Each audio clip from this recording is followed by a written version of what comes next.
Ladies and gentlemen, welcome back to your monthly TWitWoW question and answer session. We have spent the last calendar month collecting your questions. If you have any more questions that you haven't submitted by now, wait until the end of the video and add a comment with the question, and we will answer it in the next Q&A. Just want to get that out there because a lot of the time people come in here asking questions in the chat, thinking this is a live Q&A where we're answering things as people ask them in the chat. That's not the case. We have spent the last month collecting your questions, and we are answering them right here, right now. Right, John? Absolutely. I am so ready to go. Let's do it. We have collected, are you ready for this, John? Lay it on me. 55 questions. Hot damn. That's a lot of questions to answer. Oh my goodness. Oh my damn. Yeah, that's insane, dude. So we have a lot to cover. So without further ado, I mean, we've got so much to talk about. We might as well not delay any further. Let's just get started. We did this in chronological order. So the first question was the first question that was asked after we completed our last Q&A video. And that was from Super Evil 6668. And his question was for both of us. And he asks, what are your top 5 favorite episodes of South Park, and which season did you think was the best one? Ooh. Do you want to go first on this one? Well, as far as favorite season, I think the season that ended with their 3-episode epic trilogy kind of playing into the Game of Thrones stuff, where they were basically using that 3-episode chunk of episodes to sell Stick of Truth. Yeah. That season I thought was great. But also the last, I think the last 2 seasons it is. The season, it might just be the last season actually, season 19, where they started to genuinely involve continuity from episode to episode, I think makes a hard run at it as well. Definitely. I'll tell you right now, that's my favorite season, because I think when you've been around as long as South Park has, and you do that kind of experimentation, that's why The Simpsons have gotten so stale to so many people, because they're still under that model of what I call the rubber band universe. It's like we can stretch it and do these morals and themes and everything, but by the end of the 20 minutes, snap right back. Bart's still a little shit, Homer's still an idiot, and everything's the same. But with continuity, I think it allows for a greater sense of emotional investment. And South Park, and you keep in mind, did they start it in season 9? I feel like they even started at season 18, didn't they? Because wasn't that I think maybe in season 18 they might have started it just a little bit with little references to things happening in previous episodes on every episode. Right. But I think season 19 was the first season where it was really one long continuous story told throughout episodes. Right. So you figure all that time goes by, and then only now you're doing continuity, and it just feels so fresh and so new. And yeah, definitely that's my favorite season. Yeah. But back to you, partner. What about 5 favorite episodes? Oh man. I will say this, John. I think we might even have something in common here. So we're gonna do the Step Brothers challenge, and we are both gonna name our favorite South Park episode ever on 3. Are you ready? Okay. 3, 2, 1. The World of Warcraft episode. Yes. I knew it. I freaking knew it. Make Love, Not Warcraft is what it's called, I believe. Yeah, definitely. So good. So good. That in common. That's both of our favorite episode. I think Sarcastiball might be up there for me in the top 5. Scott Tenorman Must Die. All 3 of the Imagination Land episodes were amazing in my opinion. And then the 3 Stick of Truth episodes as well. So it's not a top 5, but that's just to give you an idea of what my favorite episodes are. Okay, now to do the same, obviously, Make Love Not Warcraft. That I think is my all-time favorite. I think it was 2 episodes. It was they either did it in 1 or 2 episodes. The one where everybody believes that Stan has Asperger's, or not Asperger's, but Asperger's is like a subplot. But Stan thinks that everything's shitty now. When he turned, I think it was 13. You're Getting Older, I think, is the name of that episode. Yeah. See, why I really like that one, and I had actually heard rumors that Matt and Trey, Matrix parody is amazing in that. Yeah, the Matrix parody is amazing, and why I love that episode. I don't know how many people know this, but apparently Matt Parker or Matt Stone and Trey Parker, they gave an interview, and they said that episode was going to be the template of like totally rebooting South Park in a way. Like it was going to be a new universe. We're going to do new relationships, just do everything new. And knee-jerk reaction, like last second, not to do it. I think because of the fan backlash, because word got out, and they're like, "Don't you change my South Park." So it's funny that what we're getting now in seasons 19 and now currently 20, maybe they would have done something like that a lot earlier had they been permitted. And I'm always curious what would have happened had the repercussions of getting older actually pervaded throughout the universe for subsequent episodes. So yeah, Make Love Not Warcraft, Getting Older. The one about Chefbot, I think, is one of my favorites simply because of the heavy personal circumstances of Isaac Hayes' departure, because fuck the Church of Scientology, who totally like exploited his health issues at the time. In fact, I don't know if you know this, Ashton, but apparently a letter came out recently from Isaac Hayes' son saying that his father would have never left the show. That was all Scientology's doing, because he actually had a stroke around the time that he left, and Scientology capitalized on that and made it seem like, oh no, he's leaving because he's offended at what you're doing. So they painted Isaac Hayes in a really bad light, and now his son, after all this time, is coming out and saying, no, he would have never done that. That was all those motherfuckers because he had a stroke and he had health issues. So I fucking love Isaac Hayes, man. He's great. In fact, really any episode with him in it, and he has a song number like Chocolate Salty Balls. I'm gonna make love. Yeah, I know. And singing about prostitutes to the children. That's another one, too. The episode where they send Carmen to fat camp.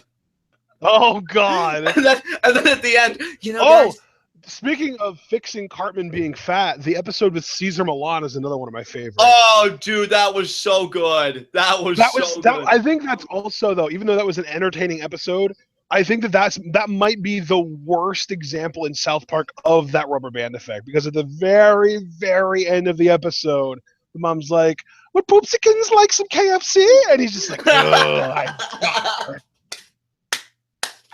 Oh, dude, if we're talking about great South Park episodes, because two I have to mention. This one I definitely have to mention. The Kentucky Fried Cannabis episode, where like, oh yes, that was so good. Is this store brand gravy? Dude, with how much of a mark I am for Al Pacino's Scarface, I'd be damned if I didn't mention that episode. I told you not to fuck me, you little monkey. Hey, man. And thanks to Alex Foster and Cliff all in chat for mentioning the Coon series, because that trilogy, the Mysterion trilogy, was a Mint-Berry Crunch. Yes, that was legendary. That was great. Yeah, man. So many great episodes. And, Cartman crawling up on Cthulhu like My Neighbor Totoro was just like right in the childhood. I don't think you've ever seen My Neighbor Totoro, but I saw it when I was so young that I barely even remember it. But Cartman, the scene of Cartman crawling up on Cthulhu, the way that he was, kind of triggered something in me. Like, oh my God, I've seen this before. And then I looked it up, and it turns out My Neighbor Totoro. And I saw that movie when I was so young, and it made me actually go back and rewatch it. And it was so worth it. I loved My Neighbor Totoro. Another episode I've got to mention because I thought it was gold and it even was memed for a little bit. The California episode. Oh, we got to find internet in California. So good. Oh, with Randy just sitting in the white covered room. Yes. It was a ghost. Dude, you say it was memed for a while. That shit still gets used. I saw that more this past Monday on Atlanta Falcons forums than I've ever seen. Oh, that's amazing. Standing the test of time, baby. Yeah, I'm trying to think. The Passion of the Christ parents. I think my favorite episodes of South Park prior to them kind of going a little bit more serialized and having the trilogies and stuff, the two that stand out to me, the one obviously the one where they all get ninja weapons and you get like these awesome epic like larger than life ninja versions of the kids killing each other, and then that was so good. Butters ends up with a ninja star in his eye dressed up like a dog. Like that Just so many. And Cliff Amal, even, yeah, let's fighting love was just so good. And then the other one that stands out to me is I'm sorry that I don't remember the exact name, but their version of Pokemon, like put something. Oh, Chimpokemon, Mr. Garrison. Chimpokemon, thank you. Yeah, that one. Those two really stand out to me for the early days of South Park, and of course, who could forget Scott Tenorman Must Die? Oh, dude, do you like the chili, Scott? It's a very special kind of so fucking legend. I still think, like, if you asked anybody, even somebody that's like a very casual South Park watcher, one episode that they really like or stood out to them, I bet you Scott Tenorman would come up a lot in a sample, because that, I think, was one of the first really legendary episodes of the series. Dude, that actually reminds me, just kind of bringing up like side characters, that actually reminds me the Social Network episode where Stan gets sucked into the computer and has to play Tron, and then like Scott Malkinson gets kind of introduced as like this super loser that no one likes, but then I think it was Stan who was a friend with him, and then he unfriended him and like all that shit. Oh, you're thinking of Kip Jordy. You're thinking of Kip Jordy because like he had no Facebook friends. Yeah, that was the Kip Jordy, not Scott Malkinson. But still, like, just Scott Malkinson has diabetes. Do you know who my favorite South Park character is, John? Dude, you asking that? I want to answer that too, but you go first. Who's your favorite? Butters. You know what? And that's why he got featured a lot, because I think Butters gained a lot of fanfare. You asking because that actually... The Butters episode where he's a pimp is one of my favorite episode of all time, too. Dude, that was so fucking good. But you know one of my favorite characters is? Do you know what I am saying? But one of my favorite characters, and I'm glad you asked that because it reminded me of another episode I want to talk about that I loved, because he actually got featured for a short time. I fucking love Tweak, man. I wish he'd get featured more. Dude, he's always good for laugh for me. And the one where they're trying to preserve films like Spielberg and George Lucas. And he's like, I'm going to blow the plate, Spielberg. Yeah, did you see in the South Park Stick of Truth game, Butters' family actually has a meth lab in their coffee shop? Oh, that's amazing, and that explains so I'm sorry, much. Did I say Butters? I meant Tweak. Tweak's family in the Tweak Bros coffee shop. That explains so much, dude. So much. So there's a rumor that they put meth in the coffee, and that was like as close to hard evidence you're going to get without actually seeing one of them put it in. Okay, 2 more episodes I got to mention, and then we could talk about some part just in the entirety of this one video, but 2 more episodes I just want to mention, then I'll be done, because somebody who said it in the chat, because I want to give him a shout out. MyMag77 mentioned Randy. Randy's got to be my second. I fucking love Randy, dude. Like, my favorite Randy episode, I probably have others, but Broadway Brodown. I love this is America. Broadway Brodown, where at the very end he's trying to save Shelly and he's Shelly! He has some of the best one-liners, though, too. Like, oh my god, just legendary. Oh, I'm sorry, Sharon. And then, what was that? No, I'm just like when he gets all flippant with Sharon. Oh, I'm sorry, Sharon. You know, I'm sorry I bought Blockbuster for the future of this family. And then in the episode where he joins the PC Bros, and he's just like sitting there at the coffee table holding his head with this horrible hangover, and he's just like, yes, Sharon, there were refreshments. And then Sharon's giving him shit, and she must have said something. He's like, oh, that's a microaggression, Sharon. And he just goes. But yeah, what? Dude, and you know what? Since we're mentioning dads, before we close out this discussion, just for this season, Gerald Broflovsky. Oh my god. I wish I could go into it, but I don't know how many people have seen the current episodes of this season. Gerald, I started liking him when he was the obnoxious Yelp reviewer, but now he's taking it to like a whole nother level. It's great. Oh my god. Skank Hunt 42 legend status. But yeah, the last episode I wanted to mention was the great commentary on religion in the church with the big queen spider, and they had the subplot of crapping out their mouths. And I love that scene too when Cartman does it, and the look on Kyle's face, and he's like, "Get the fuck out of here!" And Cartman's like, "Yes, I crapped out my mouth. You owe me $20, dick face." And then he just does like those things, Kyle's money. Yeah, Kyle's money. And then he keeps downgrading the currency. Like he goes from a 20 down to 2 10s down to 4 or 5, and then he ends up just like swimming in pennies. Yes, dude. Yes. Yeah, Cas Many. Oh man. The original scumbag, Eric Cartman. Yeah, he's kind of rehabbing that caricature this season, but we'll see where that ends up. Anyway, now we can move on to our next set of questions. From Jacob Radley. I don't think he's in the chat, but he is a TwitWoW regular. Uh, 3 questions from Jacob. First one is, what are your favorite movie genres? And this is a little bit more simple. For me, I like. I really like comedy. I'm always looking for comedy movies just because having more funny things to say and quote never hurts. I like sci-fi. John and I were just talking last night. I'm a sucker for a good time travel movie, like Project Almanac. What was the other one that we were talking about, John, that we watched that was a time travel movie?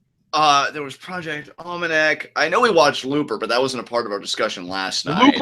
Looper is another one. Tomorrowland is decent, but not the best. That's kind of whatever.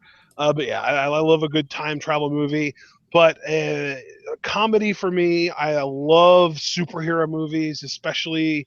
And you know what? No, I'm not going to give that away. But superhero movies are good. But we do have a question later regarding Marvel versus DC, so I'm not going to say which one I prefer right now.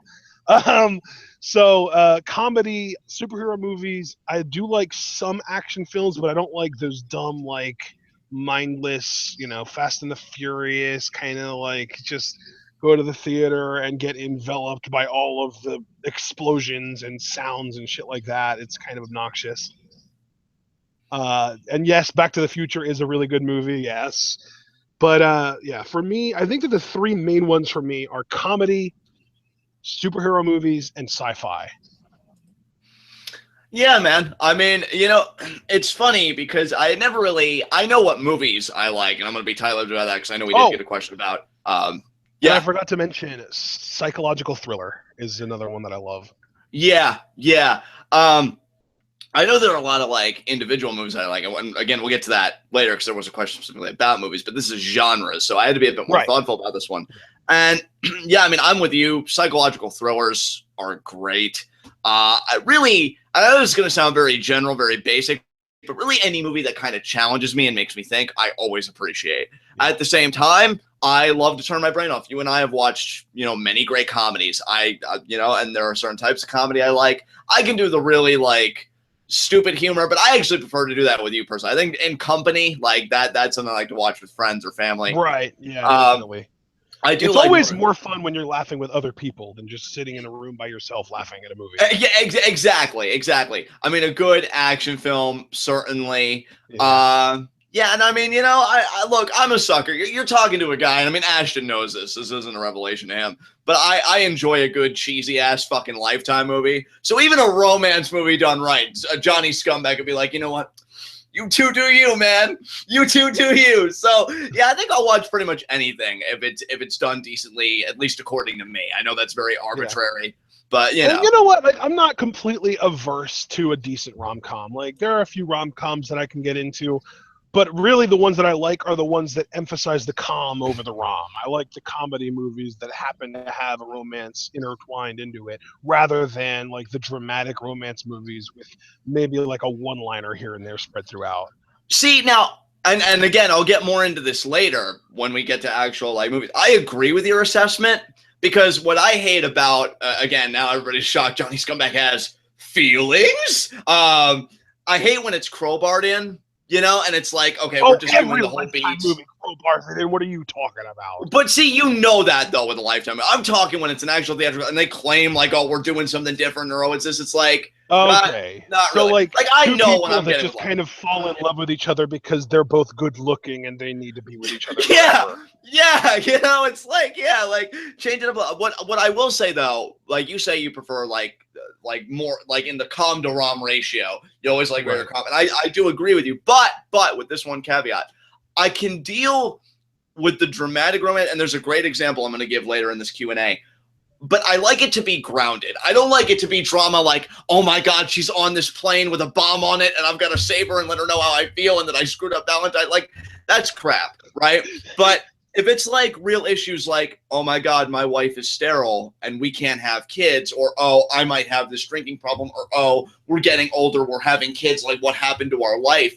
When it's Or, real oh, life, my husband isn't attracted to me anymore. How do I handle this situation? yeah, when it's real life and it's handled intelligently, and again, I personally have a great example that I'm going to give later. Like, I love that shit. I love when they can look at each other and talk and say, you're a piece of shit. Well, yeah, I haven't been attracted to you in 10 years. But instead of killing each other, like I would probably do, Mr. how dare and you? Mrs.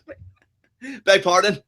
Mr. and Mrs. Smith. You know, actually, that is kind of a guilty pleasure, man. I haven't watched that movie in years. Oh my God. But when I watched it, it wasn't bad. That is legitimately one of the dumbest movies I've ever seen. Granted, I was really young when I watched it, to be fair. So I bet if I watched it now, I'd probably be like, damn, this shit's stupid. Because again, as I've matured, like I do like, especially in the romance part, more thoughtful stuff. Like, yeah. I just hate that shit. Like, oh, what if she never comes back to me? Like, shut the fuck up. Like, you know? But it's a movie. We know how these things are written, okay? Yeah, I can't wait to talk more about this later when I'm actually able to name specific films. But yeah, that's pretty much the genres I like. So, I'm pretty much with you. I have a pretty variable palette. It just has to be, you know, good enough. Right. So then, yeah, that's kind of how everyone is, though. It's just like, you know, there are a few genres I prefer, but if there's a really good movie from a genre that I didn't list in the ones that I prefer, I still might get into it. You never know.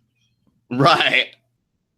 Necessarily us, that's just people in general. But anyway, so up next, Jacob Radley's second question. Do you, and this is actually getting into the wrestling realm, something we haven't touched on yet. Do you think that you would be a fan of Roman Reigns if he was built up properly from the mid-card after the Shield breakup to the main event over a slow period of time? Yes. Yes. As a heel, yes. Absolutely. I wanted to add a caveat there. I was going to say no unless it was as a heel. Because I don't care if you start him out in the U.S. title picture and push him to the main event. If he gets to the main event and he's still being booed, I don't give a shit. Like, he needs to have had a heel run. That's the key. It's not, well, he wasn't built up properly, because really he was with the Shield. The problem isn't that he wasn't built up properly. The problem was he never got a chance to have a singles heel run to earn the fans, not necessarily praise, but their respect. That's what made, I think, Triple H such a great babyface, was that he was this heel for so long, and he was this tough ass kicker, and he was a guy that people hated because of how tough he was. But then when he came onto the good side, it was like he was like, oh man, like if he was a number one draft pick and I was like forming a wrestling team, he would be like the number one pick that I would want. But he's such a douchebag, but now he's not going to be a douchebag. Or better yet, now he's just going to be a douchebag to the guys that I don't like anymore. Right. That's what I wanted Roman to be. So that's my whole thing with Roman, is I don't care if you build him from mid-card to main event. It doesn't matter. Just give me heel Roman for a year and a half, and I'll be satisfied. God damn it. And yeah, and you and I have been saying that forever. I completely agree with you. It still boggles my mind that when you look like how Roman looks, and he was the enforcer of the Shield and everything, like he comes out of it the babyface. I don't get it. I'm telling you, how hilarious is it? Now we are living in a post-Seth Rollins face turn world, and how much does the WWE have to regret not putting Roman in that spot? Roman should have been the one to turn on the Shield. Roman should have been the one to join the Authority. Roman should have been the one that the Authority made the champion, the official corporate champion, and Roman should be the one starting to turn face right now and starting to get positive reactions and feuding with Triple H right now. That should have been Roman, not Seth. Seth should have been the one Seth really should have been pushed in the way Roman was pushed, just as a babyface from mid-card to main event the whole time. That should have been Seth, not Roman. They should have switched roles. Dude, get a robe, because you're preaching to the choir, brother. Like, I agree with you unequivocally. You know what? I'm not even going to go any further. Just to answer Jacob's question, like, yes, but like my cohort commentator said, with the caveat that he be heel. So that's all I'm going to say about it. So here's a very, very fantastical, meaning like never going to actually happen, kind of hypothetical. If the WWE were to go out of business, what are 5 wrestlers in the WWE system that you would like to see go to Lucha Underground? Ooh, these kinds of questions are always fun, though. Let's see. You want to go first, or should I?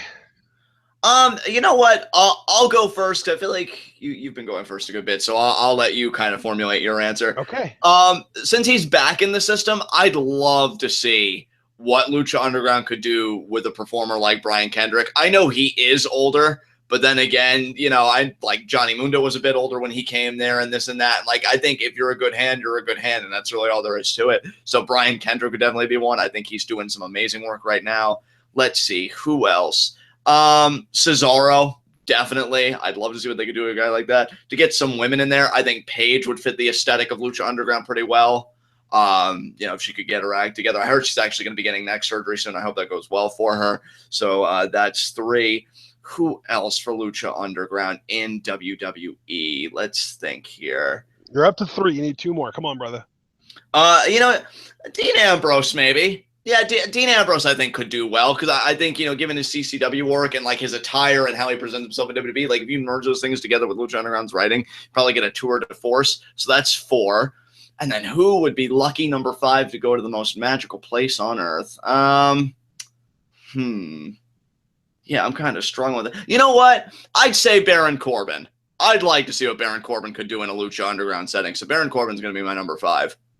All right, who's your top? I can dig that. Well, I mean, number 1 pick for me, since you didn't mention her, Emma. I want Emma in Lucha Underground badly. Yeah, definitely, dude. Emma would be fantastic. And then because Cliff is just freaking out right now in chat. I heard him so bad. I'm so sorry, dude. From Bray Wyatt is probably worth a mention. But really, I mean, Bray really is kind of in a place where he would be perfect for Lucha because he knows his own character. The only problem is the writing, and the writing in Lucha Underground is phenomenal. But I'm also going to toss another member of the Wyatt family in there. Right. Luke Harper in Lucha Underground. Yes, dude. I want to weep over Luke Harper's career right now. I hope when he comes back he does something because I heard he's actually going to be on Raw, so he'd be away from Bray. I hope he gets shit done there, dude. He is so good. Yeah. I definitely want Johnny Curtis, aka Fandango, in Lucha Underground. Yes. Just because he is one of the few performers in WWE that can make literally anything work. He's an amazing talent. He's a really solid in-ring worker. I think, I mean, as far as in-ring quality goes, I would put him at about the same level as John Morrison, right as John Morrison was leaving WWE right now. So that's kind of a similar thing. And then for the 5th person, I'm going to kind of throw people for a loop here, and I am going to say Roman Reigns, because if Roman Reigns would show up in a Lucha Underground ring right now, he would be the biggest heel in the wrestling planet, and Lucha Underground would actually use him properly. And he's got a great look. He's got charisma. He's good in the ring. He in the end, that would hurt WWE and maybe force WWE to push somebody that actually has earned it. You know what I mean? Oh, dude, and you know something with Roman Reigns, like his look and just his build and everything, you could phone him into any tribe, and he would represent that tribe like legit as a heel. It'd be great. I think it would feed into all the storylines Lucha Underground has very well. So I agree with you. I think Roman Reigns would be a great choice. So there are my 5. So now we have our final. Oh, no, that was our final question from Jacob Bradley. Let's move on to our next question asker, subject 18. What do you see happening with Ty Dillinger on the main roster? Do you think he'll have a successful run, maybe Intercontinental Championship, or will he be a flop a la Bo Dallas and Tyler Breeze? I see Ty Dillinger as somebody with the kind of range of outcomes, whereas if you would expect me to answer this question with a straight face, I'd be lying to you. Because to me, his range of outcomes really is anywhere from Bo Dallas, somebody who really, like, poor man's Dolph Ziggler. Like, if he shows up and he gets treated like a Tyler Breeze, like a Dolph Ziggler, what are you going to do? It doesn't matter how much people cheer for him if he's getting nothing to work with. But on the other hand, you said successful, meaning Intercontinental Champion. I think if we're looking at upside, I think Ty Dillinger has Daniel Bryan-like upside with how much he has connected with the crowd at Full Sail. He's got the kind of upside where he could main event a WrestleMania and win the WWE World Title. I mean, I agree with everything you just said. To give my personal answer to the question, it is very hard to tell. Because it's WWE, he would probably land somewhere in the middle. He probably would just be another Dolph Ziggler, where like maybe he gets the occasional main event push, just as like fodder to a new champion, but mostly he's just kind of, dwindling in the mid card. That's kind of what I see them doing with him. But at this point, he'd be so much better than Dolph Ziggler for that role that I don't understand why they don't just call him up and replace Ziggler entirely.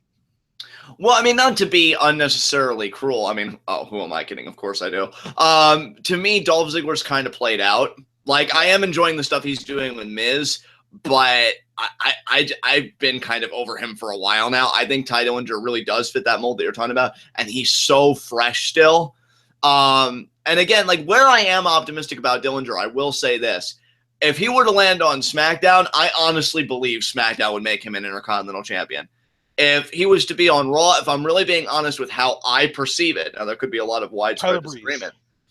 Tyler Breeze, yeah, I was even going to say like maybe even Jinder Mahal level. I do not trust Raw to use Ty Dillinger right at all. Yeah, I think that the biggest difference though between him and a guy like Tyler Breeze or Mahal is that he has sort of a built-in easy shortcut to get over, being the 10 chants. Because I mean, his 10 chant might as well be the second coming of the yes chant.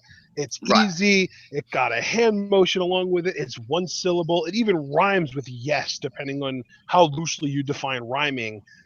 It just works. And his entire gimmick is that he's a perfect 10. He chants 10 all the time. The crowd can chant 10 when he's stomping people in the corner. He's got the charisma to pull it off.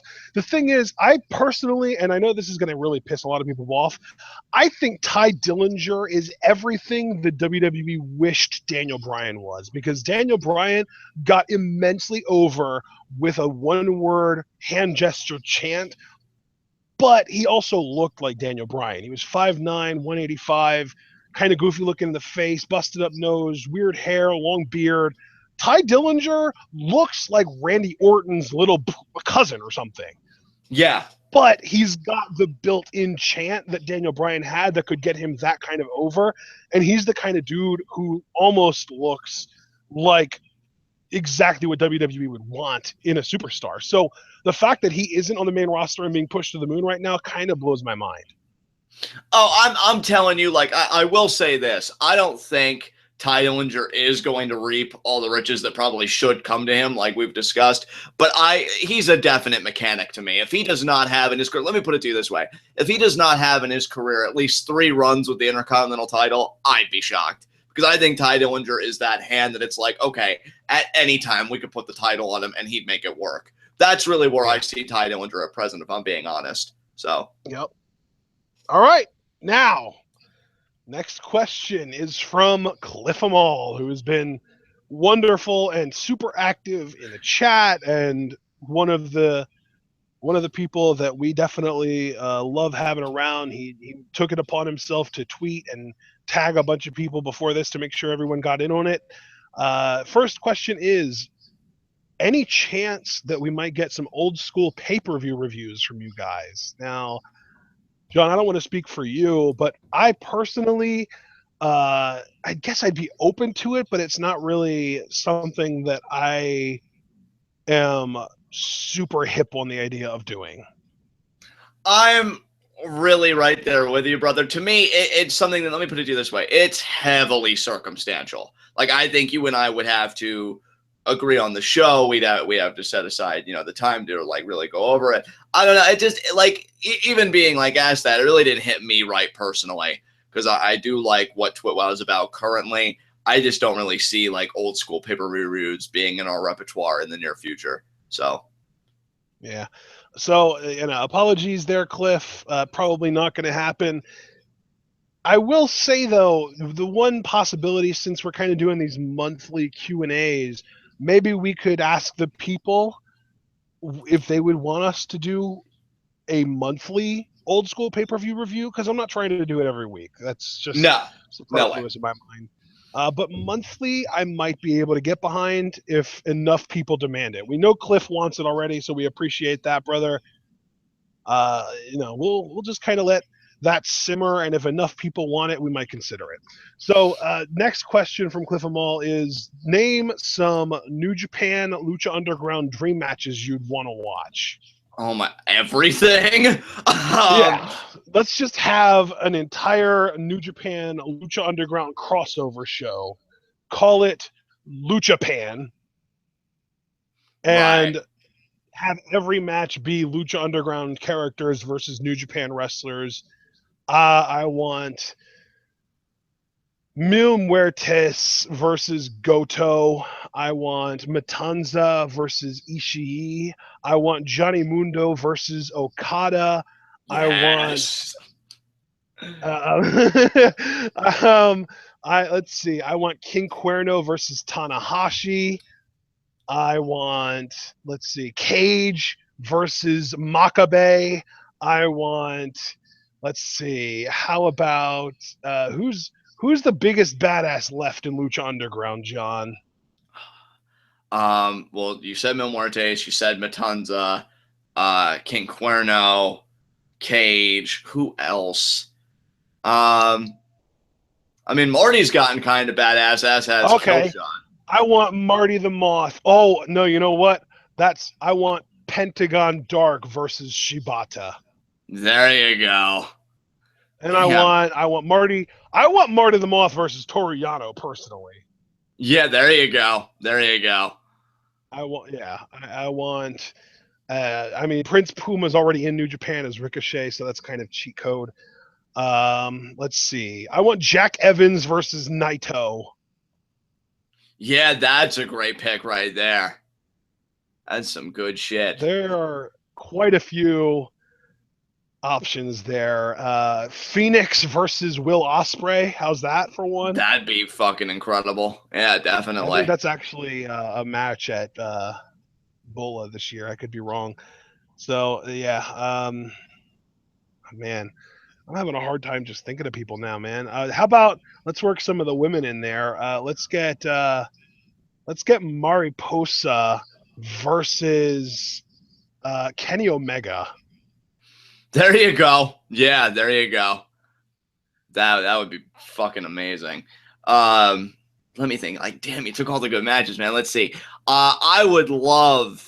I know they're like both heels, but I'd still love to see it because maybe it could be like a leader of Worldwide Underground versus like leader of Bullet Club kind of thing. Kenny Omega versus Johnny Mundo. I think that'd be a really fun match. I think those two could really do something incredible together. That's just you picking your favorite from each promotion and sticking them together. Let's be real. Hey, well, I mean, why else would the question really exist other than to do that for at least one match? So no apologies here. Well, I mean, if that's the case, though, then it would have to be Prince Puma versus Naito too for me, or Mil Muertes versus Naito. That would be interesting. Honestly, it's funny you mentioned Naito because something about the prospect of a Naito versus Cage match really excites me. I think those two could really have a great match together. Yeah, definitely. Because Naito's so good at psychology, and I think Cage has really proven himself to be really good as a technico that I would just like to see. I almost would want to see Kenny Omega versus Cage more than Naito versus Cage.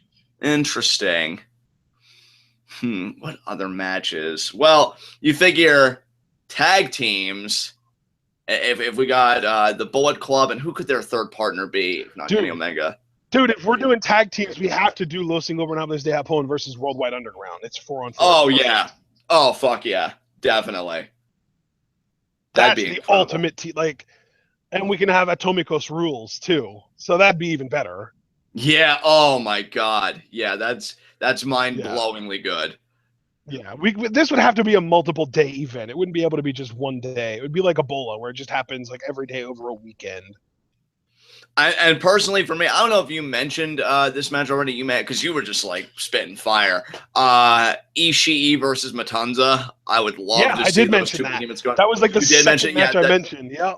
Yeah, that'd be fucking incredible. Really, Ishii versus any of the big people in Lucha Underground. Ishii versus Mil Muertes, I'd enjoy. Yeah. Ishii King Cage. Yeah, that'd be great. Definitely. Let's see here. Pentagon Dark versus Marufuji. Oh yes, that'd be so. The battle of the chops, baby. I know you said Okada versus Johnny Mundo. Really, Okada, because I'm such a fan of his work. Okada versus somebody like King Cuerno, I think I'd really enjoy. Dude, Okada versus Puma, that'd be amazing. Oh yes, all Okada of my yes versus to that. Dragon Definitely. Azteca Jr. Yeah, that would work definitely. Oh man, this is good. I love this, but I let's maybe name like 3 more and then be done with it. Honestly, because for right now anyway, that they both have like such huge stock.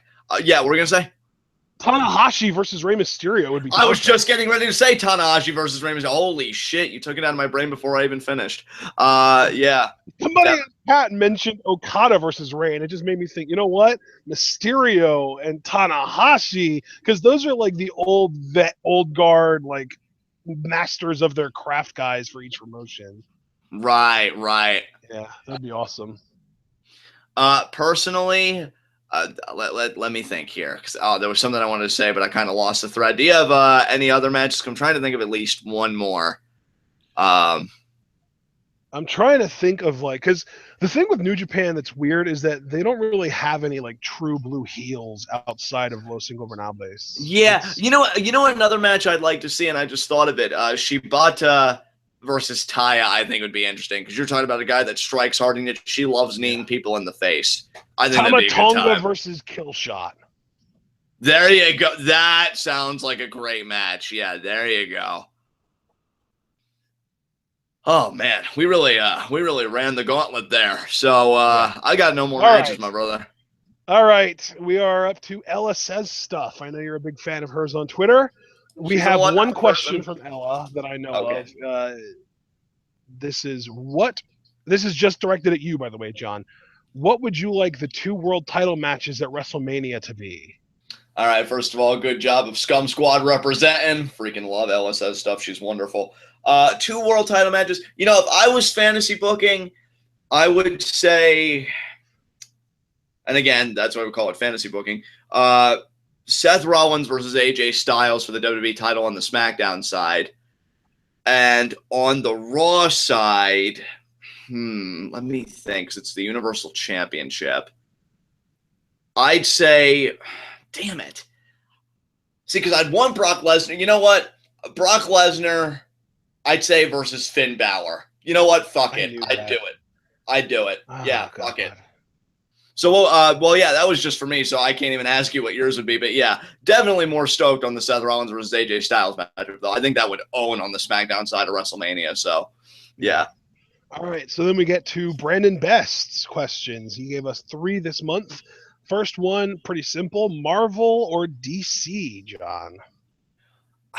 That's actually a tougher question than one might realize, because well, if it's tough for you, then I'll take the first shot at it, because this is really easy for me. Marvel all the way. Yeah, I figured you'd be a Marvel guy.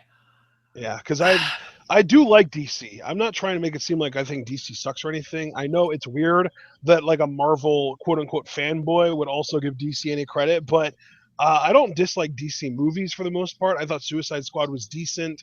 I still want to see Man of Steel and BVS, Dawn of Justice. But I loved the Dark Knight trilogy. Those were technically DC movies.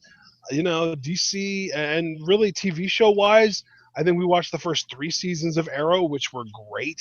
So I can't complain about that. We need to catch up on The Flash, and that show looks like it's going to be pretty decent. But regardless, Marvel wins, because there's kind of this idea floating around with comic books. DC does everything first, but Marvel does everything better, in my opinion. Yeah, see, for me, why I say it's tough, and here's what it comes down to, right? I think in most things it comes down to, what have you done for me lately? And if I'm being honest, I really end of discussion. Yeah, I mean, really, because if I'm really being honest, I in hindsight, I don't really think I like Suicide Squad all that much. Like, after it's really marinated. Right. I mean, it wasn't bad. Dude, here's the thing. No, I can't even be that kind to it, because Will Smith just dominated the fucking movie. And it's like, it's Suicide Squad, not Killshot along with the Suicide Squad. Or is it Deadshot his name? Deadshot, yeah. Yeah, Deadshot. Sorry. See, Lucha Underground's still on the brain. But still, I mean, my point stands. Right. Deadshot Well, and dominated even that freaking still, movie to I me. mean, you say Deadshot dominated the screen time. I would say Deadshot and Harley Quinn combined for probably like what felt like 75% of the screen time. Yeah, and Harley, I will say, Margot Robbie as Harley Quinn, I think was one of the strong points of the movie. I'm definitely in that pro camp with her. I know there's been kind of a debate, like, oh, is she a good Harley Quinn or isn't she? I liked her. If anything, I had more contention with Jared Leto's Joker, but Oh, we didn't see him nearly enough. Nearly enough. I'd like yeah, to see him in a that was solo. like a grand total of like 10 to 15 minutes of him in the entire movie. But Yeah, but like regardless, this isn't a Suicide Squad review. I get what you're saying, but before we move on, Cliff Amal said, "Yeah, Will Smith bores me to tears now." I'm gonna tell you why, dude. It's because he plays the same exact character in every movie. Yes. But also, though, really to answer the question, I would say more recently speaking, I'm a Marvel guy too because Avengers, Civil War. Captain America Civil War was so good. I'm actually excited for the standalone Spider-Man movie coming out. Is it this year or Spider-Man: next? Homecoming. Yeah, I think that's going to be good. I like And dude, the Spider-Man. I mean, not to mention even TV wise, Agents of Shield is wonderful. Yeah, Agents of S.H.I.E.L.D. is great. DC, I'd like to check out the dreaded fourth season of Arrow. Like, I've heard everybody hates it, but I'm curious about it. I'd like to see it. And of course, like Well, you said, if you do want to watch it, that's going to be a journey that you take on your own because I'm not interested. That's fine with me. I'll get through the season pretty quickly. Then I'll come back to you with what I think about it. And I mean, yeah, Supergirl, I've heard good things, but I haven't touched that yet. But yeah, I'd say Marvel right now. But could DC come back? Absolutely. Dude, and if that wasn't enough of a knockout blow, Marvel is also doing the Netflix stuff. Daredevil, Jessica Jones, and now what we're going to be binging between tonight and the weekend, Luke Cage. It looks amazing. I will say this, though, to DC, and then I'm going to shut up about it because you guys already know me and Ashton both Marvel right now. If the rumors are true that Deathstroke is getting his own standalone film, that could be DC's chance to curry some favor with me. I fucking love Deathstroke. So here's to hoping. Slade Wilson. Oh, so fucking good.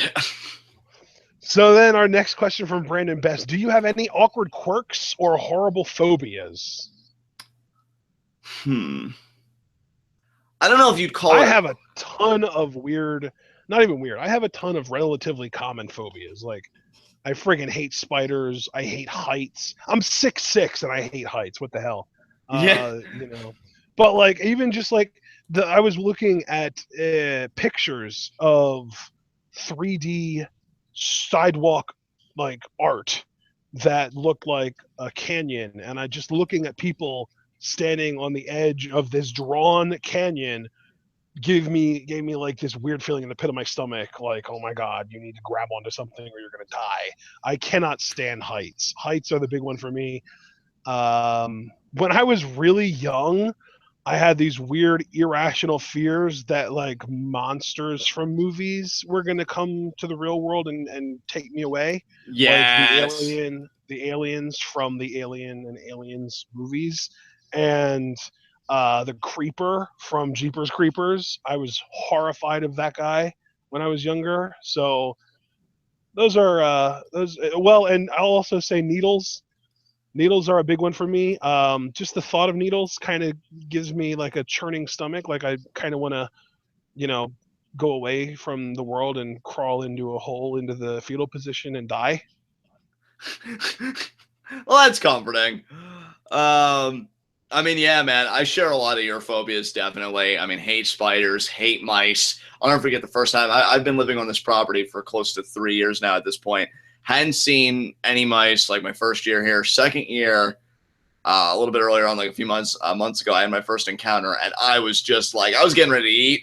I heat myself up a frozen pizza, totally lost my appetite, just wanted to crawl back in my room and just never come out. So yeah, that definitely freaks me out. As far as quirks, I'm trying to think because I mean I should know what a quirk is. For me, quirks just me constantly trying to overanalyze everything and apply logic to everything, even when it's not necessarily appropriate. Right. Probably like my biggest quirk. I mean, I wouldn't call this a quirk so much as a full-blown disorder personally, but I stress out constantly. Like something that really isn't a big deal, I probably make it seem like a cataclysmic event, especially, for me, personally, like if I'm dealing with something that's like, oh my God, is this going to go south? Like, is my life over? Am I going to die? So yeah, I definitely have a tendency for stress and anxiety. It's something that I'm really working on because I had a really bad bout of it recently, and it's really forced me to like, okay, you got to get a hold on this shit.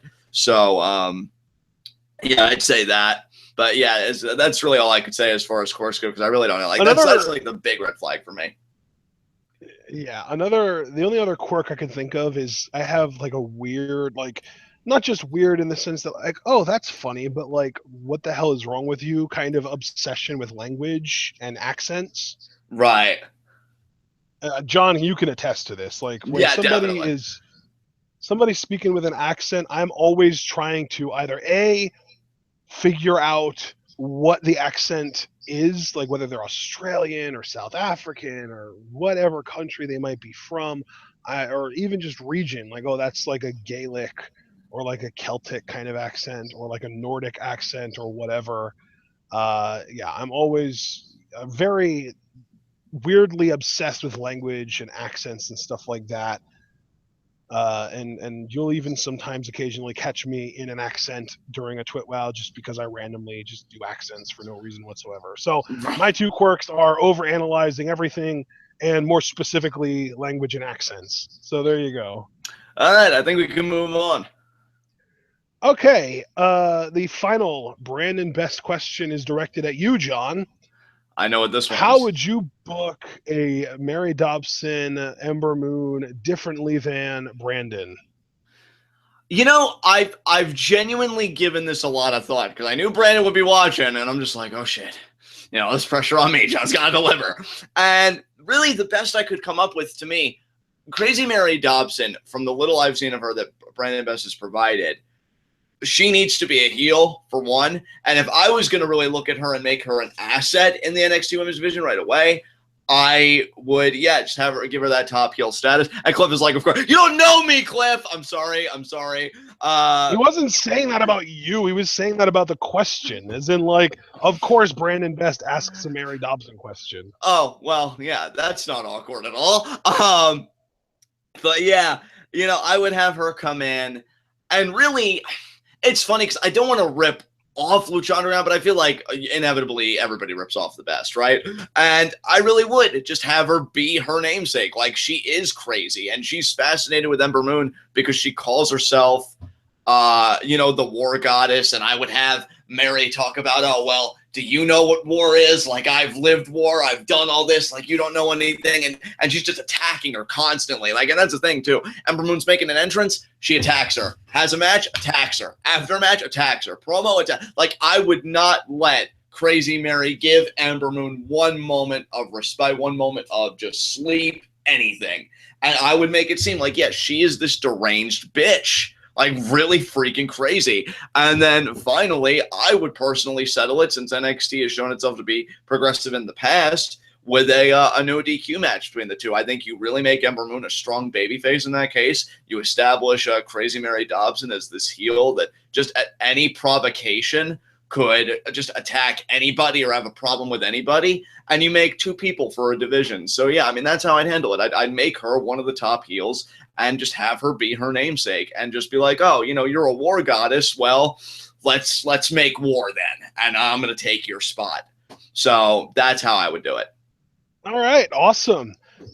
Up next, we have 4 questions from DBK. He did ask 5, but the one he asked later on, and we are doing this in chronological order, so I'm going to ask the 4 now.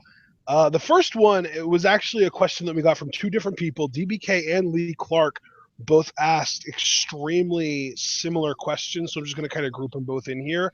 DBK's question was, what's your favorite championship design?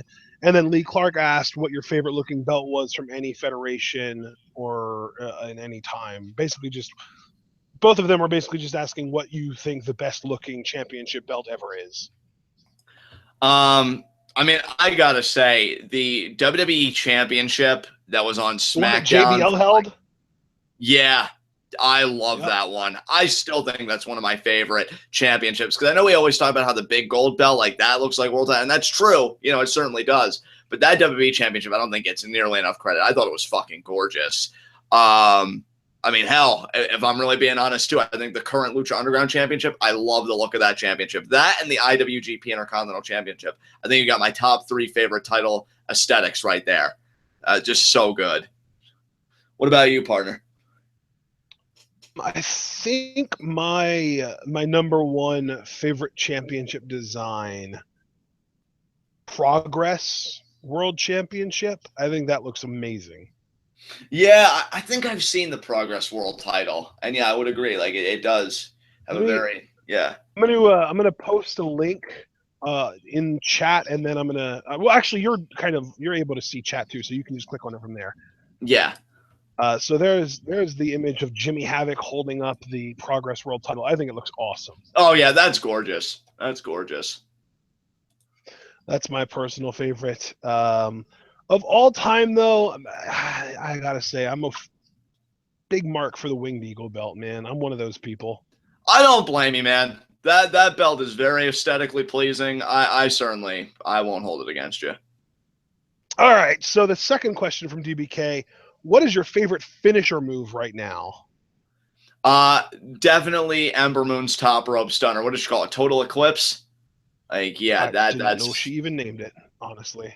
Yeah, it's beautiful. The first time you showed me a gif of it, dude, I'm like, oh my god, I'm in love. Like, yeah, that's it. That's great. So yeah, that's my favorite finisher right now. That's awesome. Personally, my favorite finisher right now is the Rainmaker. I freaking love the delivery every time. I love how much you can play with it, with the setup, with the counters and stuff like that. The Rainmaker for me is my favorite finisher in wrestling right now. Hey, dude, I can't blame you. The Rainmaker's sick. I love how into it the crowd is. You know, it really is perfect. I think it's one of the best finishers that New Japan Alex Foster said the tiebreaker. Don't you understand, Alex? That's nothing but an Ushigoroshi. I'm satisfied. Yeah, man. Rainmaker's great. Yeah, it's awesome. Third question from DBK. If you had, and this is directed at you, John, if you had to create the actual Scum Squad, who would be on the roster? Okay, well, you certainly would, because I need somebody to keep me from going off the ledge, and you're the smart one. So, you know, we got to keep up appearances. Beg pardon? I would be the advisor. There you go. Definitely Cliff, because especially for this Q&A, he just showed a tendency to organize. So if I'm like, hey, we need to go pick on the weak, he would just rally the troops like that. So yeah, Cliff, got to have him there. Paul William Gregory, who we'll get to a bit more later, surprisingly. He is fucking awesome, and like he would just tell everyone to never try. And then, yeah, those would be like the special positions, but pretty much anybody that feels any scumminess in their heart, anybody that's ever felt a tendency when they see a child walking down the street, like, man, I could just punch him right now, definitely has a soft spot for me and would definitely be a Scum Squad member. But I have those specialized positions, and yeah, we would just totally fucking run shit. All of it. So that's how I would assemble that faction. Nice. I can dig that, brother. I can dig that. All right. So now we get to our fourth question from DBK, and this was actually directed at me. Do you think the Final Deletion, Charlotte, and Broken Matt Hardy are overrated by fans? Yes, yes, and yes. But to go further into it, first of all, the Final Deletion is overrated because people thought that it would actually make a difference, and now TNA is being sold. So there you go. Charlotte is overrated because people think she's actually good at anything, which is immediately overrating her. And Broken Matt Hardy is probably the least overrated out of these three because I do actually kind of enjoy his work as Broken Matt Hardy, but he's overrated because people think he's revolutionizing something when he's just doing something that's been done a million times before, maybe better than most people have done it before. So, yes, all three are overrated. There you go. Let's move on. All right. Up next, we have 5 questions from Charlene, who is at ShawFan65 on Twitter.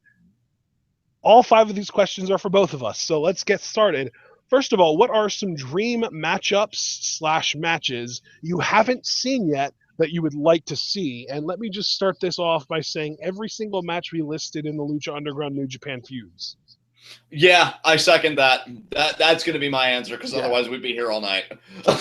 Yeah, but I'm also gonna tack on though, like there are matches that involve who are not in WWE going against people who are in WWE that I'd like to see. Just for example, I really want a more contemporary, like 2016, 2017, 2018 Ricochet versus Neville match. Yeah, And definitely. I wanted to get like a half hour. Yes. Yes. That's the biggest one for me because Neville, before he got signed to WWE, he kind of was in a position where he was kind of like the Ricochet of then compared to Right. now. You know what I mean? Like Right. he was the guy everyone was talking about. Like, oh my god, this guy's amazing. Like, he's gonna be the biggest deal in a very short time. And now he's in WWE and doing nothing. So I can tell you two matches for me, and then I think that's all I've got to give. Honestly, Johnny Mundo versus AJ Styles, because holy hell, ah and yes. Cesaro. And Johnny Mundo versus Seth Rollins.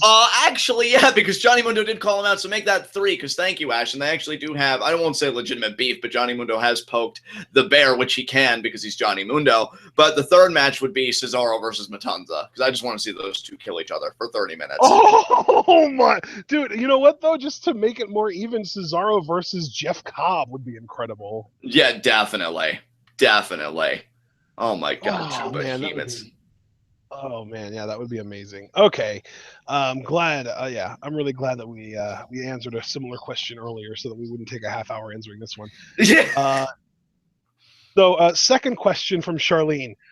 Please rank the following feuds. Okay. Rollins Ambrose, Owens Zayn, and Cena Styles. I'd put Cena Styles at 1, Owen Zayn at 2, and Rollins Ambrose at 3. I would probably go Cena Styles 1, Rollins Ambrose 2, Owens Zayn 3. Okay. So similar, but just I think I value the Owen Zayn feud a little bit less. Now, if by Owen Zayn you want to include Steen Generico, then that's one easily. But if we're just looking at Sami Zayn versus Kevin Owens as characters, then that's number 3 for me. Right, right. I get what you're saying.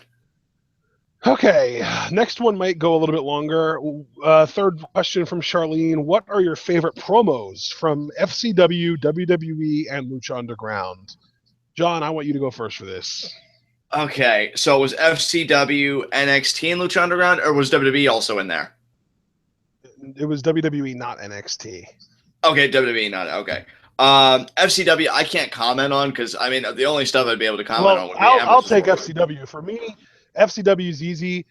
There was a submission match between Dean Ambrose and James Bronson. James Bronson played a psychologist character who Summer Rae, or not Summer Rae, Carly Perez, Maxine at the time, was the general manager at the time, and she ordered for Dean Ambrose to get a psychological evaluation before he could wrestle again. And James Bronson played the psychologist, and Dean Ambrose ended up kind of reversing roles where he was sitting on the chair and Bronson was lying on the couch, and he was basically driving Bronson to madness, and he made him go crazy. And then because he wanted to beat up Dean Ambrose for driving him crazy, Maxine set up a match between them, but it was a submission match. And Ambrose ended up winning with the Regal stretch. And this was during a feud that he was had with William Regal that was ongoing that actually ended up leading to not one but two matches between them. In the first match, Regal actually beat Ambrose, and then Ambrose spent months trying to get a rematch to kind of prove that he was better than Regal.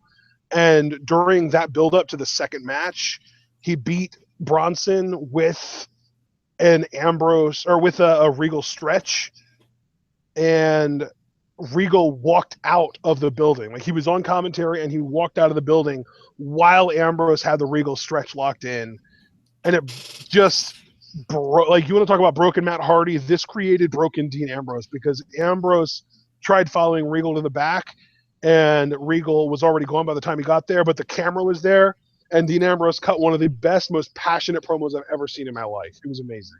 Yeah, that was absolutely incredible. And well, WWE, God, there are Quite a few choices, but you know what? Just what really stands out to me at present, Kevin Owens ripping Full Sail a new one. That promo was Yes. freaking great. I've been loving a lot of Samoa Joe's recent stuff, but if we're talking about a particular promo, yeah, Kevin Owens has to take it from me right now. I'm sure there have been other great promos. John Cena's actually really been stepping out lately. I've been loving what he's doing. But yeah, I got to give KO some love. Lucha Underground, it's weird because we see a lot of cinematics, but not really much of what I would particularly call promos. No. So I guess With Lucha Underground, the only person that really does cut promos consistently is Pentagon. so. Yeah, I guess Pentagon takes that. And again, I can't comment on FCW. So yeah, I guess that's it for me. Okay. For WWE, my personal favorite promo ever was a CM Punk promo. Not Right. even the one that you're thinking of. Obviously, the pipe bomb was absolutely incredible, and I actually watched that as it was happening, and it just was unlike anything I've ever seen in WWE. Like the feeling that I was getting as he mentioned New Japan and Ring of Honor and shouted out Colt Cabana made me feel like I was watching something alien to this earth. It was amazing. Yeah. But that was not my favorite Punk promo. My favorite Punk promo happened a few weeks later in, I believe, a contract signing where it was supposed to be just him and Vince, and they ended up having their little spat, and then John Cena came out, and we ended up getting a Punk promo on Cena, and it was the one where he told Cena that he was the New York Yankees. Yes, that one was great. I agree. That Very is my good. favorite promo ever. That is the "You are the New York Yankees" is one of my favorite lines in wrestling history. That promo was incredible and just couldn't be beaten. And then Lucha Underground, like you said, the only person that really does cut promos is Pentagon, so he kind of wins by default here. Although, I guess if we want to include vignettes in this, backstage Marty the Moth kill shot first encounter takes it from me. Oh, definitely. And if we're also talking about, you know what, too, for Lucha Underground, to be fair, any hype videos that have come out to hype matches, Marty the Moth did a great one where he dressed up like a soldier and he was trying to kill shot. We watched that. Oh, yes. Dude, I love that he's gone full Joker this season. He's so good. Yeah, and I got to give love. And you know what? I'm actually glad to give this guy love because I know he's normally gotten shit for his promo work. But Johnny Mundo once cut a promo on Cage in like one of those YouTube videos where he was talking about how he was going to, break the machine. He actually broke a laptop over his knee. And he was talking about all the negatives that come with being a machine. I really enjoyed that. So, yeah, there's some Lucha Underground work. I'm actually glad I thought of that because, yeah, that definitely diversifies the pool a little bit, not just Pentagon. So, yeah. Okay, well, next question from Charlene. Who do you think is the most overrated / underrated talent on the WWE roster? you know what? And actually, I believe, John, we had a question from Axel Manuel Diaz that was most overrated wrestler on the roster today. So I'm going to kind of toss that into the same category. Yeah, definitely. Most overrated. You know what? I would have to say Charlotte. I saw an article from Forbes recently that said, "Oh, is Charlotte already the greatest women's wrestler in WWE history?" And it made me want to barf. In fact, shout out to Jackie on Twitter because she informed me of the article and she thought it was bullshit. Like we raged about it together. We're like, that is such crap. So yeah, I'll say Charlotte is the most overrated because I don't really see what people see in her these days. I liked her so much. Remember NXT Charlotte? Yeah, I preferred her there. Underrated. She was awful then too.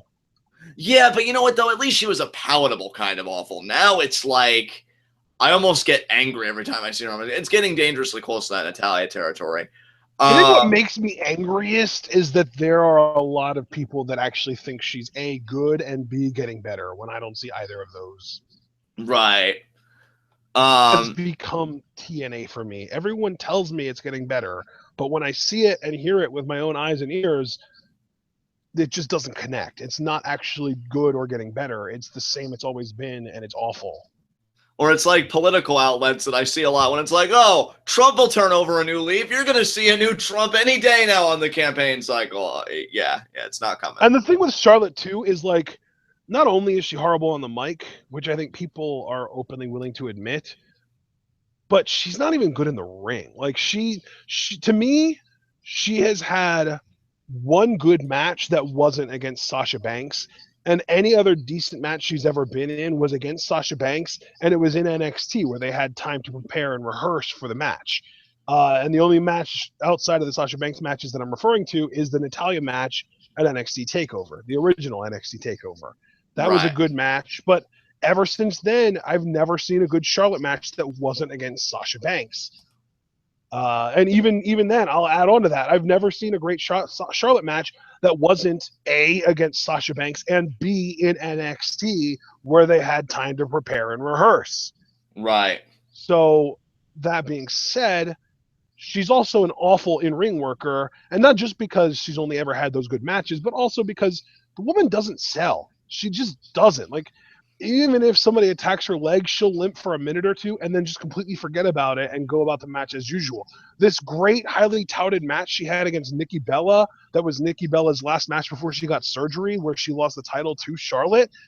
Nikki Bella was working over Charlotte's, I don't remember if it was her leg or her midsection, the It was her whole leg. entire match. Yeah. And what was that? It was her leg, I think. Well, regardless, and the whole point of it was to make the figure eight less, more difficult to lock in. And then she locks it in with no issue and wins the match. Like, Charlotte is the bottom of the barrel as far as I'm concerned when it comes to actual talent in the WWE. Really, like, the talent to hype ratio in WWE, Charlotte is at the bottom of the barrel. Underrated. I mean, we still talk about Ty Dillinger, and we think he could be doing so much more. It seems like NXT's finally recognizing that. I think at one time I'd be able to say Baron Corbin. I don't know if I can still say Baron Corbin anymore, but I think the world of that guy. I've said on multiple. Oh, are we talking about underrated now? Because yeah, we're talking about underrated. I didn't even listen to the overrated other than Charlotte. I just said Charlotte, and that was it. Oh yeah, well I was giving my answer, and I started with Charlotte, and then like you seemed to like really agree with me, and then I was just gonna give my underrated, and then like hand it to you who you thought was underrated. Unless you have more overrated people that you want to say. No, that's fine. Go ahead. Well, no, I was underrated. I guess definitively it would be Ty Dillinger right now because, again, at an earlier time, I might have been able to say Baron Corbin. I think Baron Corbin's actually come around to a lot of people, so I don't think I could say him anymore. And so, yeah, I'd say Ty Dillinger's probably most underrated. And hell, with how he gets treated by WWE, even though I think we're taking underrated in the broader context by the fans, I'd still say fucking Cesaro in 2016, but I'll cry about that another time. So, yeah, Ty Dillinger for underrated for me. Those of you saying that Dolph Ziggler is overrated, it's really hard to be overrated when everyone thinks you're a joke. That's why we aren't mentioning him. I don't think anybody rates Dolph Ziggler highly, which would make him not overrated at all. It would just make him appropriately rated anyway.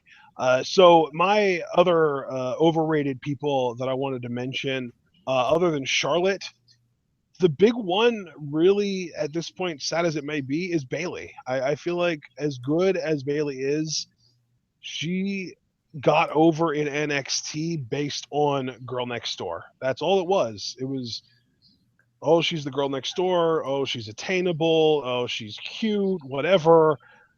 She had great matches with Sasha Banks, common denominator here, people. But she never cut good promos, and now they're asking her to talk more, and that weakness is getting exposed. So I really do think Bayley, as much as I do want her to succeed, she is overrated for sure. And underrated at this point, I think I can safely say that Sasha Banks is underrated because people think that she's some kind of botch machine. Look at what she's been working with for the last 3 months. Yeah, you want to talk about botch machine? Why don't you ask Sasha who did the botches in her match at SummerSlam? I was so worried for Sasha being handled. Yeah, I know. Like, Sasha, you're such a botch machine. How could you possibly drop yourself on your head? Exactly. Like, it's retarded. But then another overrated that I saw mentioned in chat that I don't think gets enough credit and really doesn't get booked enough at all is Buddy Murphy, because he is a certified badass, and if he ever gets a rocket attached to him, he's going to be amazing. And Alex Foster, Sasha Banks, underrated in the ring, yes, not on the mic. She's regressed on the mic. It's actually really embarrassing. But anyway, the other underrated that I wanted to mention, oh god, I had it in my head and now I just forgot it. Anyway, so Sasha, as far as Sasha goes, she's Not good on the mic at all as a face. She's much better as a heel. But in the ring, I think she is extremely underrated because people think that she's some kind of like botch monster who's going to ruin her own or someone else's life when 90% of her botches are due to Charlotte, Right. not because of her. No, Apollo Crews isn't underrated because he's not actually good. He's athletic, but being athletic doesn't make you a great wrestler. Luke Harper isn't underrated because everyone but the WWE says he's amazing. Right. Fandango, thank you, Alex Foster, for reminding me who else I wanted to mention is underrated. Fandango is criminally underrated because he's freaking amazing and he's got a great look and he's in great shape and he can jump off the top rope and do a freaking leg drop that looks awesome and he can do power moves and he can talk and he's got charisma. And what is he doing? Literally nothing. Yeah, it really sucks. I'm still hoping Breezango gets a tag team title run down the road because they're amazing. So good. But yeah, he's the other underrated that I forgot about for a moment. Okay, so up next, fourth, or actually not fourth, fifth and final question from Charlene. What are your thoughts on the triple threat that's going to be happening at No Mercy? The Cena, Styles, Ambrose triple threat. She asked if it could work out, and I think absolutely yes. I think AJ Styles is going to pin John Cena yet again, and the WWE is going to use that as a launching point to set up a AJ Styles is the monkey on John Cena's back. Can he overcome this one final obstacle so that they can give Cena his 16th world title at WrestleMania 33? I mean, first of all, I do agree with you. Second of all, as far as if the triple threat can work or not, I already believe that it could, but you only need to watch this past episode of SmackDown Live to know that they fucking get it, because I actually had a conversation with Ashton, guys, after that episode, and I think actually it was after talking smack because it was so good again, this week. And I said, what's so great about the No Mercy triple threat, if you look at how the Dean Ambrose AJ Styles matchup played out, between John Cena getting involved, minimally, and then AJ grabbing the tights, that gives Ambrose a viable path to the triple threat at No Mercy. What I think hurt the Shield triple threat, and I know you said this too, Ashton, was the series of matches that Ambrose and Rollins had. Once Ambrose beat Seth clean, what path did he really have? Because that was his one-on-one rematch. By having Ambrose have his tights grabbed by AJ, that's like, okay, you cheated me again, and John Cena got involved. I still have a path here. So, yeah, I think the booking and the writing for this triple threat has been on point. And personally, and I may get some flack for this because I know it's the Shield, but I think it's outdone the Shield triple threat just in the booking and the writing alone. The actual match, we'll see. So I'm excited. I agree with you, John, 100%. Okay, up next is our fifth and final question from DBK. I guess he wanted to space out his questions a little bit, give himself some room to breathe. You got to let the A's breathe, John. I know it. Do you think the fans complain too much these days? Now, this is a loaded question because the answer is yes and no, depending on the situation and circumstances. Yeah, I would agree with that. I think that fans complain too much about the WWE in the sense that they don't realize that it's not the only game in town. If you are complaining about WWE needlessly, or I don't even want to say needlessly because I don't want to label it as needless when maybe you see it as necessary. But if you are incessantly complaining about WWE and how much it sucks and how awful it is, there is an alternative. And the first step really should be stop talking about it or stop watching it rather. But the next step is find something that you do like. And if you don't like anything else in the pro wrestling industry, maybe you're just not a wrestling fan anymore. It's entirely possible to grow out of it. I understand that.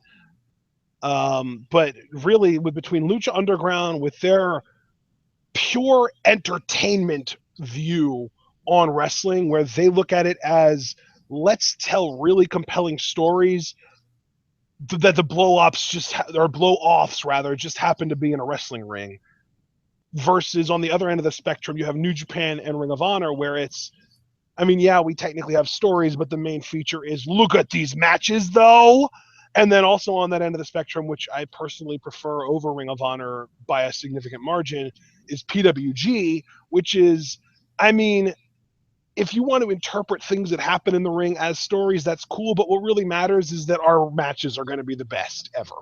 Right. Yeah. And they, to me, like this, and this isn't even part of the question. I just wanted to throw this out there as my opinion. To me, the reason I'm not a fan of Ring of Honor is because everything that they do, somebody else does it better. The Ring of Honor prides themselves on putting on the best matches, but they don't put on as good of matches as PWG and New Japan. Ring of Honor has long form storytelling with simple characters and storylines. NXT does that better. So every element that you might be attracted to Ring of Honor for, there's another promotion out there that does that thing better than Ring of Honor does it. Yeah. Like you said at the start, it's a loaded question because you always got to be careful how you navigate a minefield like that. I think for me, and some people have said it in the chat, like one thing that bothers me is like we all want somebody to get something and then they get it and then a good portion of the crowd may sour on them. Personally, what got me so angry on this, so I don't know if it was this past Raw or the Raw before the most recent one, but there were cruiserweights in the ring. And I get that it's not CWC level. I get that there have been changes, but these guys are like trying to put on a good match and this and that. And the CM Punk chant started. And see, I think this is what it comes down to for me. Fans can be a bit much at times, but like I'll always be appreciative of constructive criticism. I think you and I always try and be constructive. No doubt that there are times I'll let my salt out and I'll own up to that. But I think what good is chanting CM Punk? Like, what is your problem with this match? Get specific. Offer solutions. It's a shame that we don't turn whatever negatives we feel about a product into actual opportunities for discourse. I think that's always been what's so frustrating to me. Is like we never talk about this shit. We always just kind of, vent and let it hit a wall, and then we move on to the next thing. And the hyperbole that comes with it sometimes. Oh my God, so-and-so lost. Well, time to cancel my network subscription. And believe me, there are plenty of good reasons to cancel your network subscription. I personally canceled mine. I mean, neither of us have had a network subscription in years, I don't think. Yeah, I think the turning point for me, and it may have been for you too, when the CM Punk podcast came out and I heard about the medical practices, I'm like, no, I don't want to give my money to an institution like that.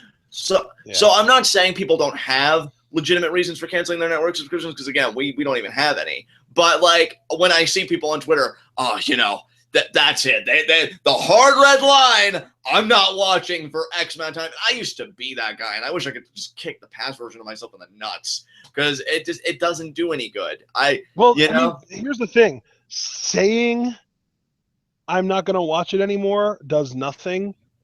But if you actually stop watching, then it might not actually have any kind of effect on the product, but it'll make you feel better, because you won't have to complain about it every week then. And that's how I feel about Raw.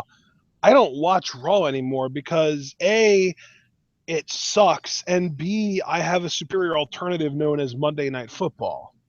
Right, and there you go. And see, that's what I think has made because this is our second year, right, doing our structured hiatus.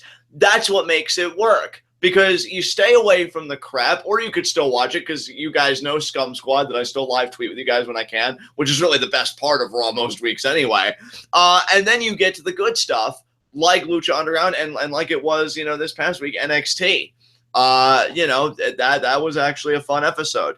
So I think, it's not just the idea like, oh, fickle this or that. I mean, that's certainly true.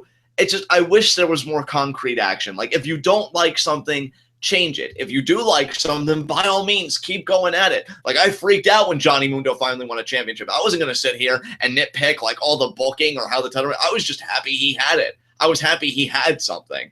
And as far as the WWE goes, I think a big reason that people watch that every week, even when they hate it, is because they know that if it gets good, that when WWE is good, it's amazing. Yeah. So it's really like hate watching out of hope. Right. It's almost like this masochistic tendency. Like I know it's gonna turn around. And again, for me and watching like really crappy stuff like Raw, I've already told you, Ashton, personally, I don't watch for the product in and of itself. I watch it for the different people that constitute the product as a whole. Like, I'll watch for Seth Rollins or I'll watch for Cesaro. But the product as a whole, I think it's garbage. That's why I don't support it with a network subscription. Yeah. So, there you go. Yeah. It's the small things. It's the actual concrete things that WWE feels that need to be done more if we really have a problem. And if we can't do that, then, get on a pulpit and discuss it rationally and offer solutions rather than just, oh, this guy sucks and I hope Cena gets in a car accident and dies. I hate that shit too, by the way. When people hate a person so much, it's like, oh, I hope they get injured or, oh, I hope they die. Like, it's one thing to joke. I've made a lot of offensive jokes, but to sincerely call into question like, oh, this person's livelihood, no respect for that. That goes without saying. Right. But anyway. Next question is from Lee Clark, Wrestling Fan LC, and he asks, what is the biggest missed booking opportunity in terms of a character or storyline ever? I mean, man, top. You want me to go first? Let me go first here. I want to go first here. Yeah, might as well. In terms of a character, two things come to mind. First of all, Straight Edge Society CM Punk. Right. Completely agree. Second of all, Roman Reigns right now. Yeah, definitely. Is a massive missed booking opportunity, like to the nth degree. It's crazy. As far as storylines go, everyone's talking about the invasion, and yeah, that was awful, but there's so much other horrible storylines that haven't been mentioned. When I think of ball being dropped storyline booking opportunities that were missed, the first thing that comes to my mind is the Nexus. You had a chance to make 5 or 6 actual stars. You could have replenished your entire roster by just treating this like it was a serious thing. Another big thing, the Summer of Punk, I've talked about endlessly before. The guy creates more buzz around your company than anyone has been able to in close to a decade. And then his second pay-per-view back, his first pay-per-view back, you have him retain his championship and then immediately drop it to Money in the Bank. And then at the next pay-per-view, he loses and then he gets pinned. They just took all of this momentum and all of this lightning that they caught in a bottle and just took that jar that the lightning was in and went whoopsie and dropped it on concrete and exploded. Oh, dude. Summer of Punk actually gets me the angriest because I know how I would fantasy book it, and they completely mishandled it. I look at that storyline, and to just give a single soundbite about it, they had no passion for possibility whatsoever. And that's my problem with it. It was so conservative and so restrained and so poorly well done, even within those restraints. Like, anybody with even a modicum of imagination had to weep with how they handled that. Completely agree with you on Nexus. Hell, even the Shield breakup to a degree because the alignments were all wrong. Like, a lot of big mistakes. Roman should have been the heel. Seth and Dean should have been faces. Yeah, definitely. And I'll even agree with my Mag 77, Muhammad Hassan. I wish WWE would have grown a set and stood by their talent because I mean my God. The thing there, the ridiculous thing there was he was doing what was told. Like he didn't even he didn't go against company policy or anything. He was doing what was written for him to do. He was being a good employee and he got fired for it. That's the dumbest thing ever. I know. It still pisses me off because I hear he's doing great now, which, I mean, big ups to him. You're talking about a guy Isn't he a car salesman now? I thought he was a teacher somewhere now, but maybe he is getting into car sales. I don't know. Right, yeah. But, he was a guy, to me, especially given the climate that we find ourselves in, he would have done even better today, I think, with everything going on with ISIS and everything. He still would be relevant today. It was a gimmick that was never going to die out. In this country, oh my God, multi-time world champion with just everybody hating every single fucking run, and they didn't stand by him. So fuck WWE for that because he really put his back into it and he got shit to show for it. So definitely agree there. Yeah. And he could talk and he had a great look, and he was big. He was 6'3", 6'4". He was a big dude. He just Yeah, man, that was a major drop ball. Definitely. Definitely. I think Ryback is a babyface because he starts like losing a little bit. Oh, Yeah, Ryback is a babyface. Huge oh, mishandling. Huge that mishandling to me. hurts my heart, John. I I'm know. such a big Ryback fan. I wanted, because like the thing is, I think he debuted on the SmackDown after WrestleMania that year, Right. and by the time July rolled around, I wanted him to win Money in the Bank already. Like I was there. Like you don't even need to sell me anymore. And the funny thing is, like, we were calling for Ryback to debut months before it happened, and this was when nobody knew who the hell this guy was. Like, he wasn't in FCW, he wasn't in NXT. It was just Skip Sheffield coming back under a new gimmick, and no one even knew that he was going to have the new gimmick. It was just a gimmick that he had in OVW that we wanted him to come back with, and then it happened, and then it was awesome, and then he actually got pushed, and then he got fed to John Cena. And I mean, there are great suggestions here by Cliff. Edge's first WWE title reign. I mean, the build up to it was amazing. When you go back and you watch his build up to it, I actually think it's really well done. Particularly his Money in the Bank win, I feel like was brilliantly handled. But stuff after that, I got a bit money, and definitely Scott Steiner coming to WWE. Now, the funny thing about that is, I was a kid when he came to WWE, so I didn't have like all this knowledge that I do now. If I was me back then, I'd be like, how could you not bring this guy in as a heel, knowing the heel work that he's done? Oh my god. Oh my god. Yeah, that's another big drop ball, definitely. Yeah. All right, guys. Christian in 2011 is another one. We could sit here and name just awful storyline after awful storyline, and it could all be WWE. We don't even need to stretch further than WWE, and we'd be here for hours. We can't name all of them. So up next, let's move on to our next question from Lee Clark. Favorite movies? Okay. You went first on the last one, so I'll go first. I'd have to say my favorite movie is no longer The Butterfly Effect Director's Cut, though that's still in my top 10. I'd have to say my What? new all-time favorite movie would be Waking Life, because Oh, anybody that knows me knows I'm a huge fucking philosophy nerd. Like it's my passion. Like it's something I'm doing actively, and it's a very heavily philosophical film. And I think the animation's very unique, and I love the dialogues they have in that movie. And it's great. If you're just looking to sit and just have things thrown at you and just think about shit, like, yeah, Waking Life is the shit. I fucking love that movie. Where I get to mention romance movies done right, the Before Sunrise trilogy. And so fucking well done. I know Ethan Hawke was the husband on the male side. I forget the actress who played the female. That trilogy is so fucking good because you grow up with the actors and actresses. Like Before Sunrise, they were really young, like I think like teenage when they first meet, and then Before Sunset, they're like middle-aged, whatever, and like they reunite after that whole like one passionate night they have, and they finally like get together. And then Before Midnight, they are married, they've had kids, and like they just look at the state of their marriage and the state of their relationship. And there's a lot of discussions about relationships, about them as individuals, and to me, it's just sincere. It's very honest, it's very down to earth, especially the last one. I think the last one's a great punctuation in the trilogy. So well done. The Machinist is another great one. Memento. Christian Bale. Yeah, The Machinist is so fucking good.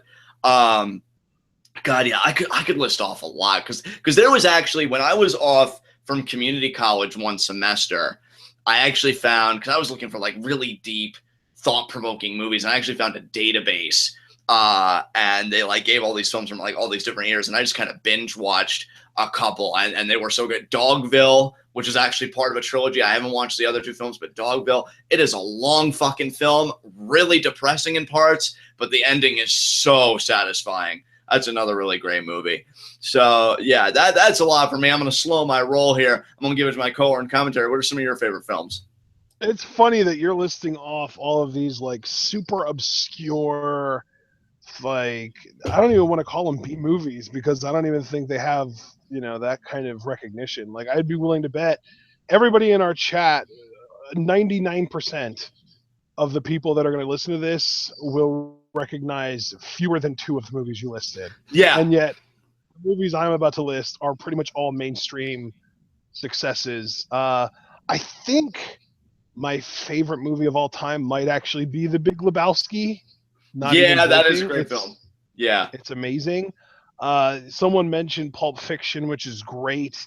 Coen Brothers films in general tend to be great, although I will say people might want to, you know, this one, but I wasn't a big fan of what was it called, John? No Country for Old Men.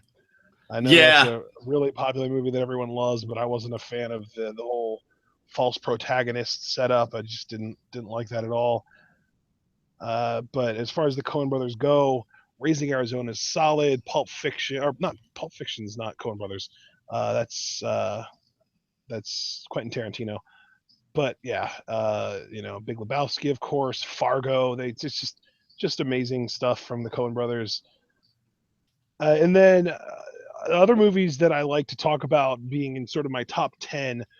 Scott Pilgrim versus the World is easily in my top 3 to 5 or so.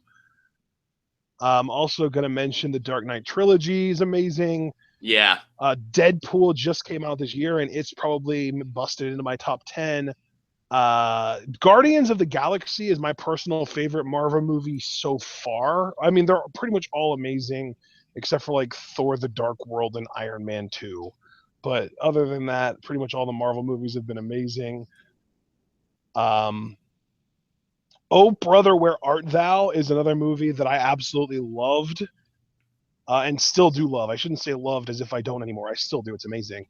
And then as far as other kind of genres, my favorite comedy of all time is probably The Hangover, and not even because like to this day I think it's the funniest movie like in the world.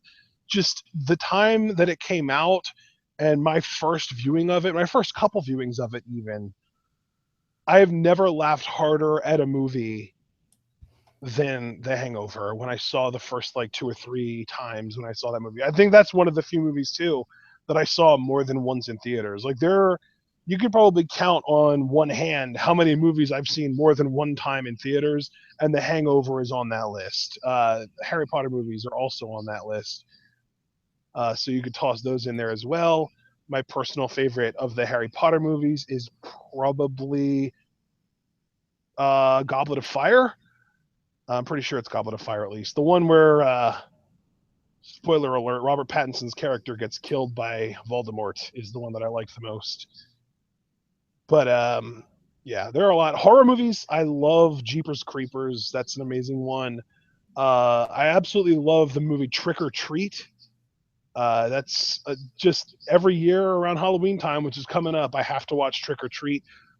Another movie in my top 5 all-time list, like I would even say top 2 or 3 favorite movies of all time, and nobody's actually mentioned it in the chat, thankfully. Cabin in the Woods is the Yes. best horror movie I've ever seen in the sense that it makes all other horror movies obsolete. If you aren't writing with the same amount of attention to detail as Cabin in the Woods, you're obsolete. I don't care about you anymore.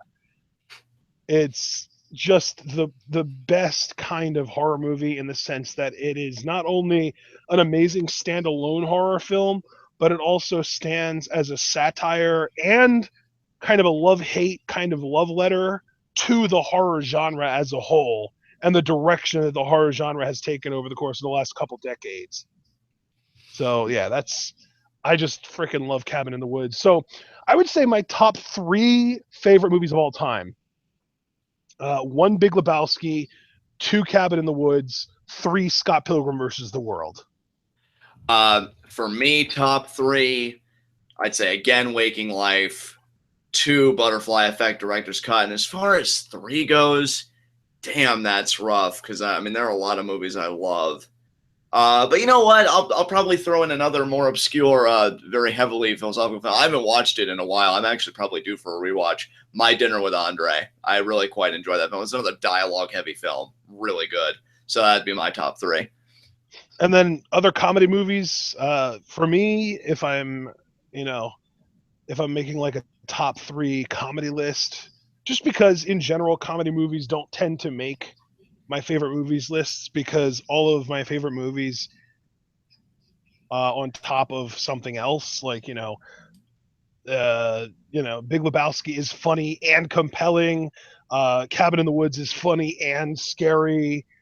Scott Pilgrim versus the World is funny and has an awesome comic book element to it that makes it really different and cool. But as far as movies that are just funny, for me, number one, Hangover, number two, Step Brothers, number three, Anchorman. Easy list for Yeah. me. Great choices, definitely.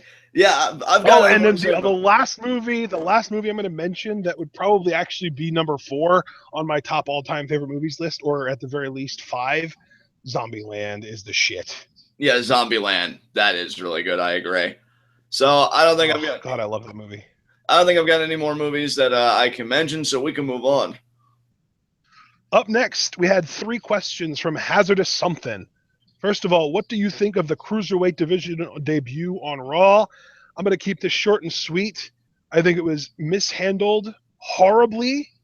And if you want to know more about why or how I think it was mishandled, tune in Monday night, right around the time Raw is coming to a close, probably around 11 p.m. Eastern Time.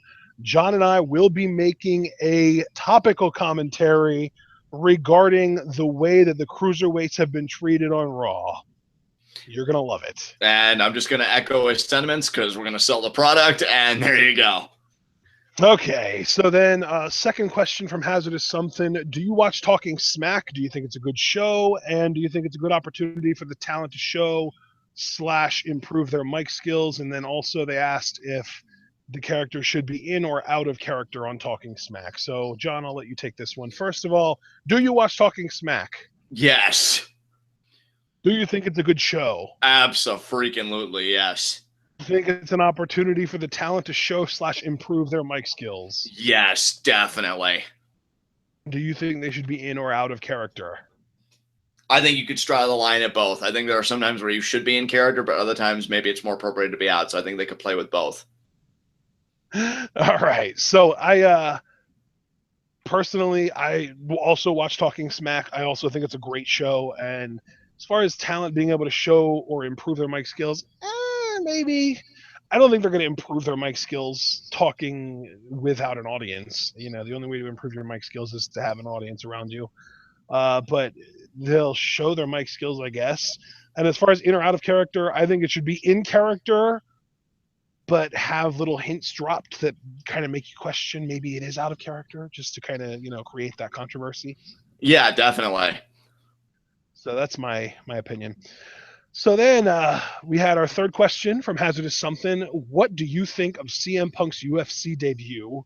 Should he persist in MMA or return to wrestling? And if you think he should return to wrestling, to which Fed? Here's my thing. Didn't watch the debut, heard everything about it, the backlash and everything. I really didn't care.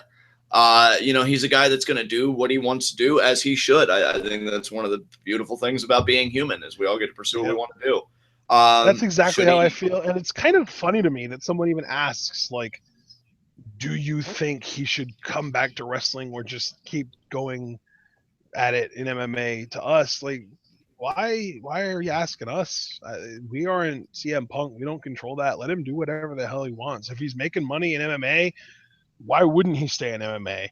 If he's going to start losing out on paychecks if he doesn't start winning, that's up to him whether he wants to keep taking less money in MMA or try returning to light wrestling or do something else. There are other things he could do with his life if he wants to. That's on him. I'm not Phil Brooks. I'm not the one that's going to make that call.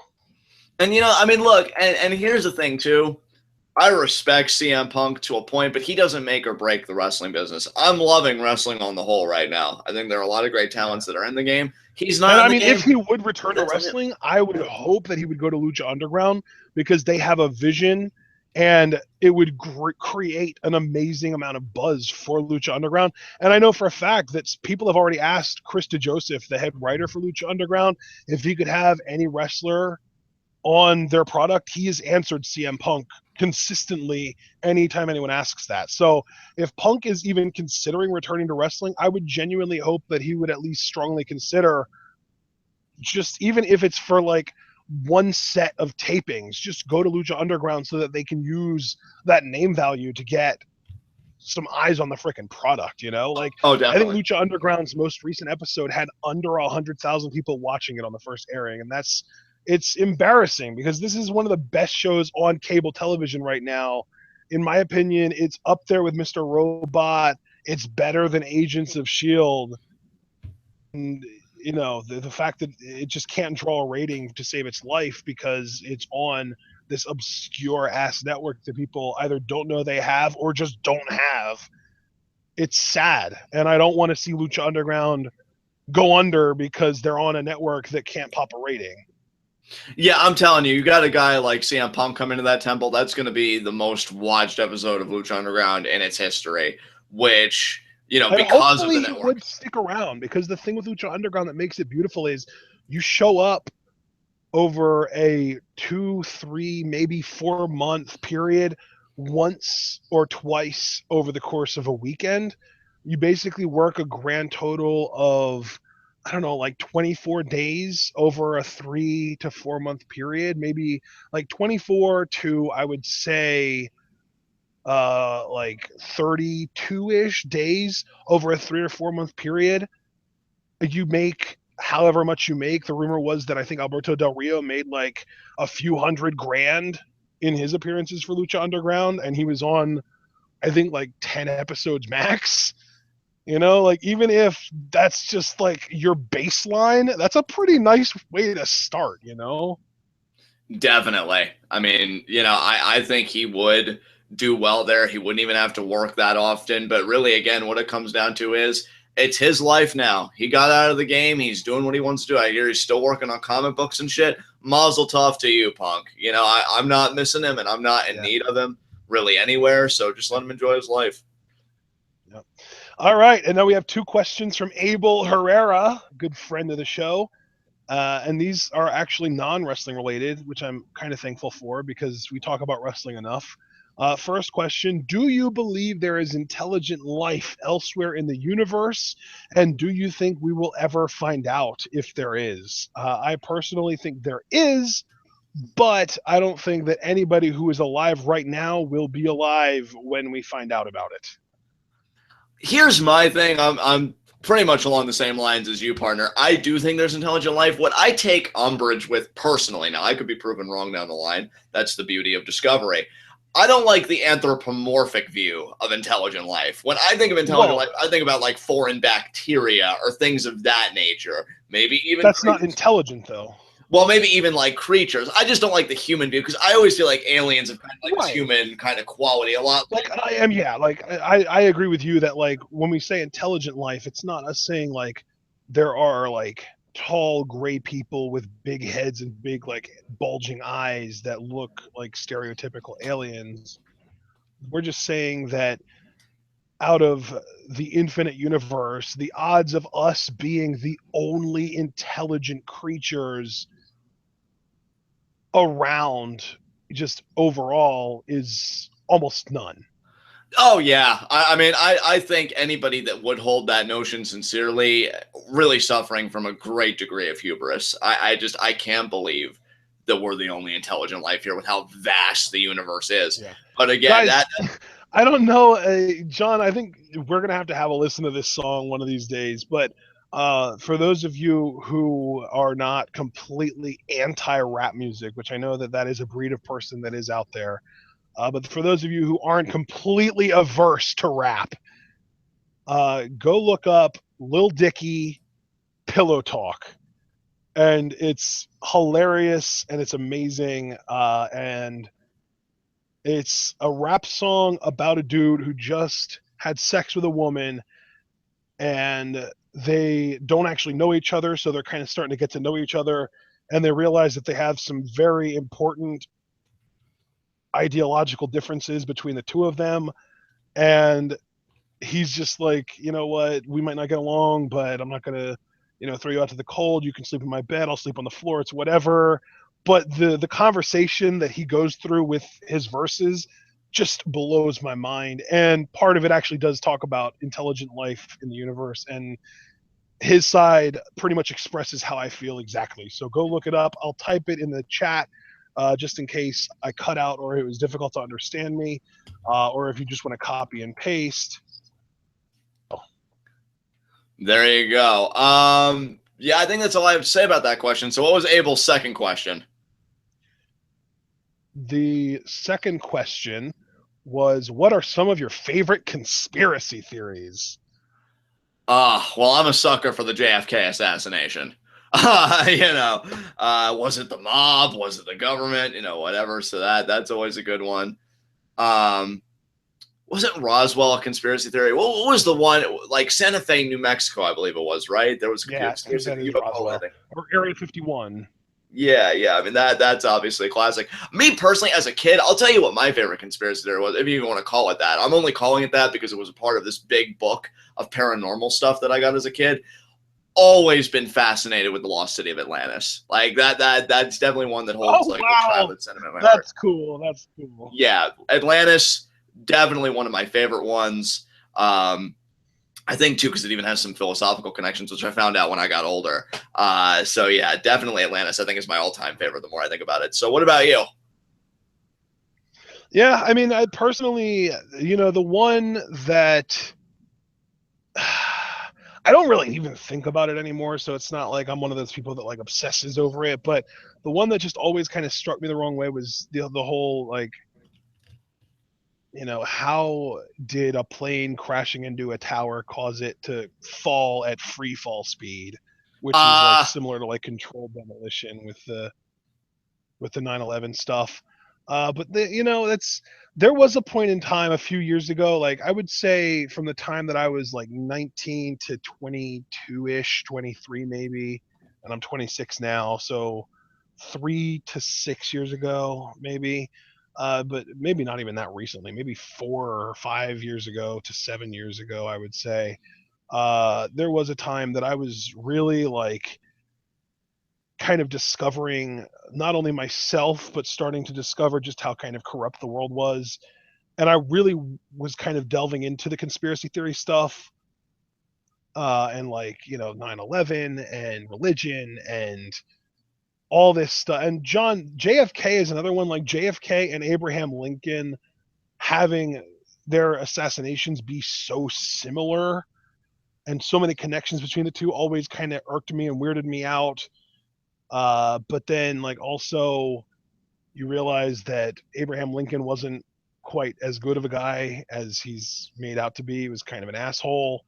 Right.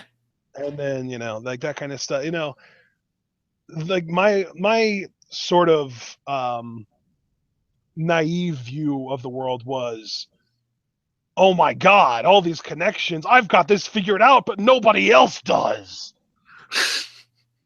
And I've just kind of, growing up, I realized that, as Rick Sanchez would say, the answer is, Morty, don't think about it.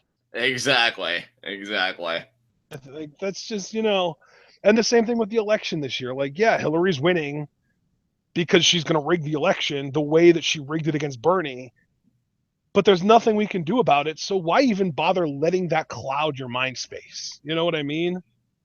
Yeah, but I mean, you already know how I feel about that shit. I won't even get into that here. But I mean, yeah, absolutely. It's just it's ridiculous. So yeah. So, and there was a point in college when I was, I would say 19, maybe 18, where I was diving like way too deep into this shit, and there was like a video online where they were like broke down the Rihanna umbrella video about how it was about Rihanna selling her soul to the devil and joining the Illuminati. oh my God, dude, don't even get me started on that shit. What did you say?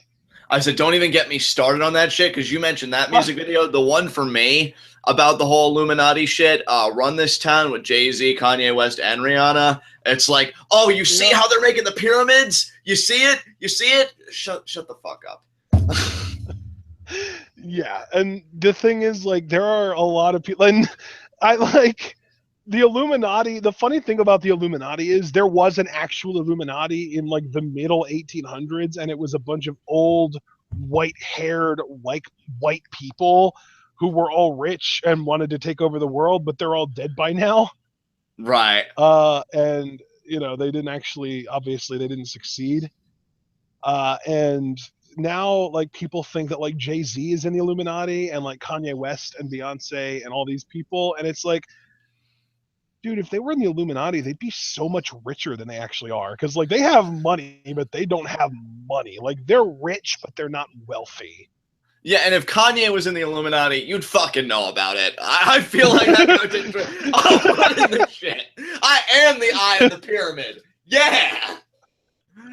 Like, I am a genius. I designed the pyramids. This is some next level shit, so I know you're not gonna be able to all follow me, but seriously, try and follow me. Yeah, Kanye would let you know about it. He would. That just proves right there. Let's be real. Jay-Z's little Illuminati symbol that he does with his hands, he stole that from DDP, and you know it. It all goes back to DDP. It's just the diamond cutter shape. DDP was doing it in like '96. Like, screw off with that. And the thing is, like, there was a dude that I worked with who believed in the Illuminati, and I was just like, yeah, like, and I was friends with him. Like, he was a cool dude. I liked him, but like, then like anytime that would come up, I was just like, I'm just gonna back away slowly because I don't want to be mean to my good buddy over here. So. Yeah, there you go. All right, so up next, let's talk about Alex Foster's questions. He had 4 for us. And Alex, I know you were asking earlier if you would be in John's version of the Scum Squad, but I think you're too nice to be in the Scum Squad. Oh, no, he'd be in it. He'd be, like I said, I have my specialized roles, but then everybody that even feels a tinge of scumminess. But the reason he didn't get a special role is because he's got too much rainbows and sunshine in him. Well, and also because I'm petty and envious over the amazing hair, as I've mentioned now for the umpteenth time. But yeah, Alex Foster, I've seen him have his heelish moments. He is wonderful. And I heard you say, oh my God, under your breath. You watch your mouth. But yeah, Alex Foster would be incredible. He'd be wonderful. So yeah, totally. Yeah. All right. So anyway, Alex Foster's first question is, what made you guys Falcons fans? John, I'll take this one. I am not full-blown Falcons fan anymore. Like, I am a Falcons fan in that I cheer for the Falcons and I'm happy when they win, but they're not like the only team that I'm a fan of. I just kind of like the NFL overall. I try and watch every game as I can. Every week on Monday morning, I download a game in its condensed form, so it's only like 30 minutes long, and I try and watch it throughout the week. So I'm not, I like the Falcons for sure, and that victory over the Saints on Monday was pretty damn sweet, but I also just kind of have become a fan of the league as a whole. So there's that. John is a Falcons fan because of me. Yeah, pretty much. I mean, he brought me into it. They're cool, and that's really all there is to it. The thing about it though is really, and this is me from experience, I think the team that you become a fan of is just the team that you learn the quickest first. Like you, John, right. There is no team in the NFL that you know the names of more players on than the Falcons, so it only makes sense that you'd be a Falcons fan. Right. That's kind of how I was for the longest time, but now I've gotten to a point where I've expanded and I know most players on most teams, so I'm just kind of a fan of the whole league. There you go. And that's what you meant, because when you're like, I'm not that much of a Falcons fan, I'm like, what? Seth Rollins style. But yeah, now when you contextualize, you're like, yeah, that makes perfect sense. Yeah. So then, second question from Alex. Would you guys ever consider a crossover episode with other podcasts, for example, Going in Raw? And I mean, I think we proved that we're open to that when we did the crossover with Face Lock Feministas, and we're originally planning on that being also a crossover with The Last Real Heels. Yeah. I mean, I'm open to it. I just want to make sure we have like a good rapport. It's got to be the right situation, though. Yeah, definitely. Because really, speaking for myself personally, I've just gotten so comfortable working with this guy. I really don't even want to work with anybody else. Like if people ask me like separately, like, oh, Joe, did you do this? Like, I'm like, no, not really. I don't really want to do that with you. Thanks. Because I just like working with Ashton and then doing my own thing in the meantime. Like I'm really not looking to do any more than I already do because I love working with my cohort and commentary here. So yeah. Because like, I mean, believe it or not, we've actually had people in the wrestling business, in Lucha Underground even, ask us when they were going to be able to be on the show, and we had to respond like, we don't really do guests, we don't really do interviews, so I don't really know how we would work you into the show. Yeah, you know, it's just for me, it really is like a comfort thing. Like I'm so used to the structure that you and I do. Like just to try and even fundamentally change that, it just seems like way too much of an upheaval for me. And even I'll be honest, it gives me anxiety just thinking about it. So like I'd rather not, you know. So that's where I am with it. Yeah. All right. So then, next question: what would you make Breezango's tag finisher? I personally think that they could just do a simple Tyler Breeze. What's his finisher called, John? Oh god, the beauty shot. The beauty shot, and then tag into Fandango, and he does the leg drop off the top, and that's it. Yeah, perfect. That's it. Yeah, there's nothing I could really add. I think that's perfect. I really don't know what you could do. Yeah, with those two. Fourth and final question from Alex Foster. Who has the best tag finisher in WWE right now? For me, that's easy. The Revival with the Shatter Machine. American Alpha, Grand Amplitude. Definitely. See, I think that's lame. To me, that's not even second place. To me, second place would be Kofi's DDT off the top into the big ending.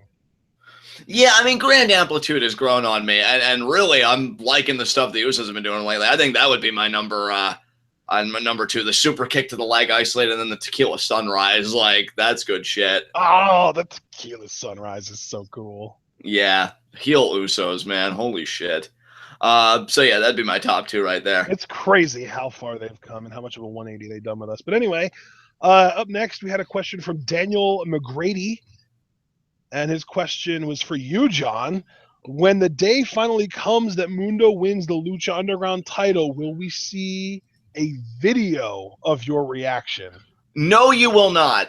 I've actually thought a lot about this because I figured this would be one of the heavier questions that I personally got. No, you will not, because the celebration I'll be having, it'll be obscene. I don't want anybody to see that. That's gonna. I was gonna say, do you really want to see a naked guy running around, jumping up and down, screaming, "We did it! We did it! We did it!" Now, folks, I know I'm an incredibly sexy individual, but I gotta leave something to the imagination. So, well, not to mention YouTube terms of service is a thing. Yeah, exactly. So, yeah, I just think it's gonna be like purely audio, but believe me, I'm gonna give you guys my everything when that happens. Like, I will not have a voice left. So, yeah, and even people are like, yes, I do. Okay, well, I've learned a little bit about all of your preferences, but that doesn't, oh my God, 3 S's. But yeah, it would have to be. And of course, look who it is, though. It's Brandon, Cliff, and Axel. So, of course. I mean, I would have to get incredibly toned up for you guys. I take immense pride in my 4-pack, but I think it's just gonna be pure audio because Alex. And my mag said yeah, and Alex says that he's fantasized about it. So John, we might need to turn your webcam on. I'm very self-conscious, and especially right now, I'd really rather not.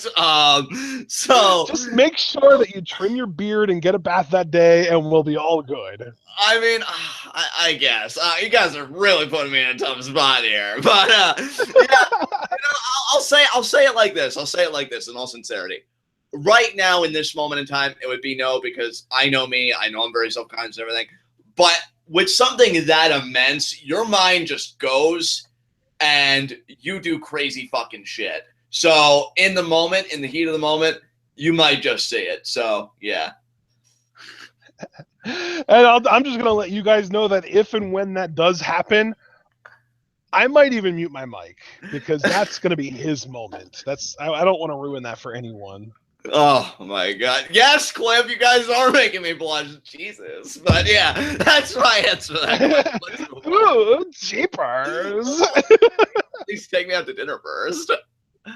Uh, All right. So, next question is from Axel Manuel Diaz, and he asks, and I don't understand this question, so hopefully this is an inside reference that you get.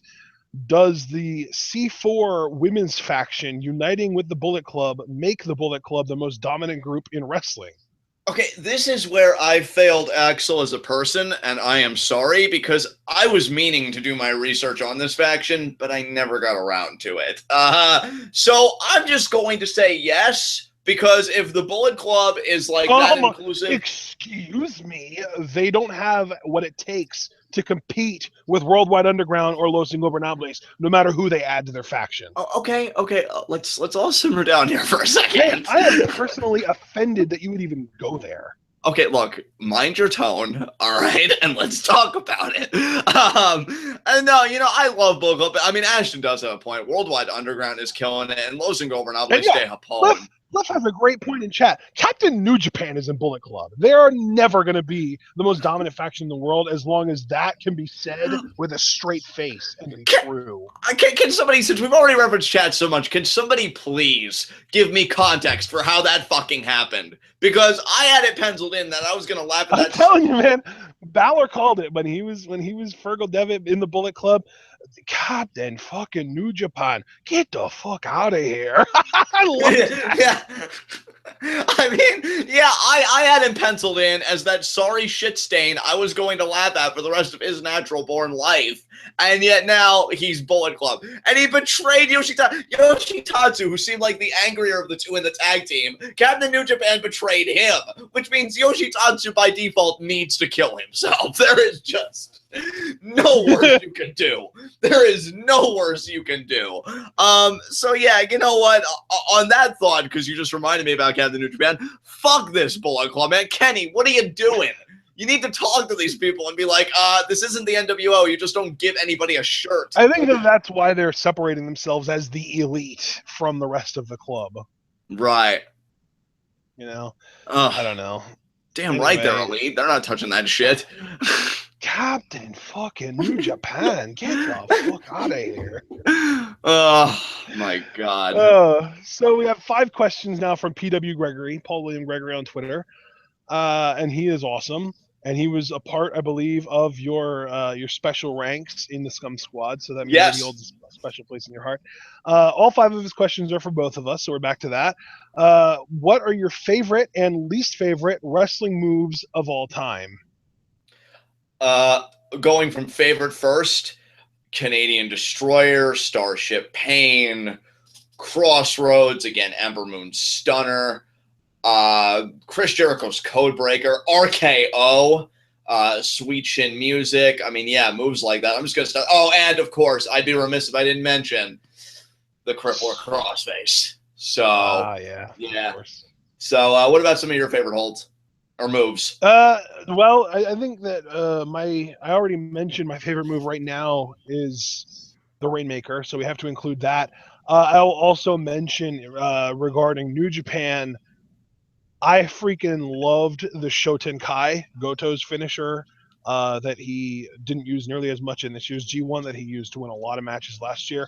Also, Kenny Omega's 2 finishers, the One-Winged Angel, which is the one that he uses now, and Kreutz Wrath, which is the one that he used to use more often, that he has used. I believe he used against Goto to try and beat him, and I think he actually used against Naito as well to beat him. So then I'll also add, or just tossing out suggestions, like, guys, okay, this is TwitWoW Q&A, not TwitWoW fans Q&A. Come on, guys. My personal, and I've mentioned this before in CWC live reactions, my personal favorite submission is the crucifix armbar. Right. Where you have one of their arms in your legs, one of their arms between your arms, and you're just cranking on both of them, pulling them back. That's just awesome, in my opinion. And then a favorite of mine from the old TNA days was Chris Sabin's Cradle Shock. I love. I thought that was so cool, and it's just a Samoan driver with you cross their legs first, and it makes it look that much cooler. So those are a few of my favorites, John. How about you? Or Definitely. least favorites? Least favorites. Samoan Spike, I think, has to be one. There was a time I actually liked that, but Dude, that's the one. That is the finisher that I was going to bring up as my personal least favorite finisher ever, because that was the only finisher that ever got me to actually stop watching wrestling. That was so bad that I got so just didn't care about Umaga that I stopped watching WWE for a period of time. right. Let me think. Yeah, that's a big one right there. I don't even really know if I could mention any other finishers like I hate that much. Tommy The rear view. Rear view, yeah. See that? Why do you use that, Naomi? You're so much better than that. Yeah, that's pretty bad. I'll give you that. I'm trying to think of anything. I honestly I never said it before you typed it, Alex. I said it before you typed it. Suck it. Wait, what? Oh, okay. I'm like, what? I gotta be honest, and this may be where I get a lot of flack. I never cared for the people's elbow. I'm like, it's a glorified elbow. Like, what? What? I just no. You know what though? You wouldn't be saying that if you grew up with it. I feel like I kind of did. Well, I mean, no, Rock was on the way out, to be fair, when I really got into the product. Yeah. But I still never really got it. Same way I never really got Hogan's leg drop. Like, oh, okay, so you're doing a lot of pandering, and you're really old, and you dropped your leg on somebody. Oh, okay, good on you. So yeah, that's kind of it. Oh, and Shane McMahon's leap of faith. That's another one, like elbow drop. And again, you're I don't know. So yeah, those are some of my least favorites, I guess. What about you? The Samoan Spike is number one for me easily. Really, to me, some of the worst finishers are actually going on today. Personally, John, I know you said this was one of your favorites, but I don't like Grand Amplitude. I think it's lame. Right. I think it's just a suplex where one guy passes him off to the other, and that just there's so much more you could do, and it's whatever. Right. And I mean, I already mentioned the rear view. That was a big one. What else? Let's see. How about the Hugplex? Bailey's finisher, I think, is lame. Yeah, you know what, though? I think it fits the character pretty well to me for some reason. I don't hate on that move as much. I will say another one as far as favorites go, and I just thought of it while you were talking. The Future Shock DDT from Drew McIntyre, now Drew Galloway. I think it's a great freaking DDT. This might show up on a lot of people's least favorite lists, but I personally loved Kizarni's DDT finisher. You know what? I don't even remember what that looks like, so I can't even comment on it. Okay, imagine a Future Shock. Right. Driving the guy into the ground. He jumps up and wraps his legs around the guy's waist and then just like uses his weight to pull the guy into the ground with him. Ah, okay. So is it similar to like Tama Tonga's DDT, which the name escapes me right now? Because that's what it kind of sounds like to me. The head shrinker, yeah, kind of. Yeah. That's another great one. That's pretty much exactly what it is now that I think about it. Yeah. So I mean, yeah, that is great. Oh, by the way, speaking of like crazy moves that I love, I mean, Seth Rollins' God's Last Skip, which everybody would know is like Trevor Lee's Cradle Driver. That's so good. I love that it's both a move and a pin at the same time. Like, so effective. It's so neat and clean. I know, dude. I am such a sucker for efficiency that if you can hit somebody with a devastating move that also ends with you in a pinning predicament, I am so happy about that. Oh, well, we're talking about moves that we don't like, and I do agree with your assessment, by the way. I never got the appeal of Eat Defeat and, like, variations of them. It just looks kind of weird to me. I never really cared for it. So that's another one. And, okay. Yeah, I think I'm good on favorites and least favorite. I can't really think of what else I would like to name. Right. So... Okay, second question from Paul William Gregory. If you could combine the DNA of any wrestlers ever to create the perfect wrestler, who would you combine and why? Johnny Mundo and Adam Cole, because I want to be the reason the universe dies from sheer epicness. That's fucking why.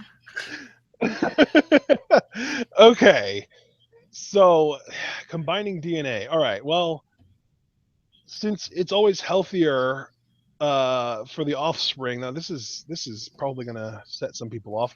It's always healthier for the offspring to crossbreed, right? You know, Right. if you you know, I don't know if you've noticed this, John, but some of the most beautiful women in the world are half and half black, half white, half black, half Chinese, half white, half Chinese, whatever. For some reason, crossbreeding just freaking works. So my two people that I'm using in this DNA combination are Randy Orton and Okada, and that's all you need. Damn, son, whoop my ass there. That sounds like a great combo. So yeah, I'm good on that. I got Johnny Mundo and Adam Cole. Ashton's got Randy Orton and Okada. Those are some fierce competitors right there. Damn. Yeah. All right. So third question from Paul William Gregory: if a zombie apocalypse should happen, which wrestler do you think would be humanity's best hope? Now, you answered the last one first, so I'm going to take this one first. There are two different ways that I could go about answering this. First of all, if we're talking in kayfabe, meaning if the wrestler has like kayfabe powers, they get to use those powers in the zombie apocalypse. I'm taking The Undertaker, Kane, Bray Wyatt, and Matanza. Thank you very much. Yeah. Going along. But if we're just talking about people, like, individual performers rather than their characters, I would want Ricochet because he's fast and athletic and could get in and out of sneaky situations easily. I would want the Big Show because, just wrap him in chainmail and watch a zombie try to do something to him. I dare you. Right. I would want Neville because he and Ricochet would make for a really good team as far as like I said, just being fast and being able to get in and out of places quickly. I would want Hornswoggle because he's tiny and he'd be able to fit into small spaces. And I would want, let's see, I would want CM Punk just because he seems like he'd be a cool guy to have along for the ride and chill with and have conversations with. I like that, man. I like that. If we're talking in kayfabe, I'd say Mil Muertes and Katrina, who will be entering the ring for Ultima Lucha Tres, so I think technically it counts. I'm using it because they'd be leading that zombie horde, and then my greatest enemy just became my greatest asset, and then we rule the rest of the world while everybody begs for mercy. Yes, because, that's amazing. Because my thing is, you talk about surviving a zombie apocalypse. I don't want to survive. I want to thrive, and I want to be a scumbag while doing it. Yeah. So I think that would be the greatest utility to achieve that goal. Well, but, I mean, if we can't just have supernatural characters that can just whisk the zombies away at will, well, then I mean, we've got to kind of break it down, right? I mean, we're gonna need Killshot because we need somebody who can use a weapon to snipe any incoming zombies that are trying to enter our fortress before they get there. So Killshot is a must-have. I think that we're gonna need somebody who's a really good leader that can rally the troops.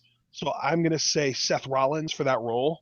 Right. We're gonna need somebody who has a really good maternal instinct, somebody who is kind of loved by everyone, somebody who, if anybody has children, can take care of them.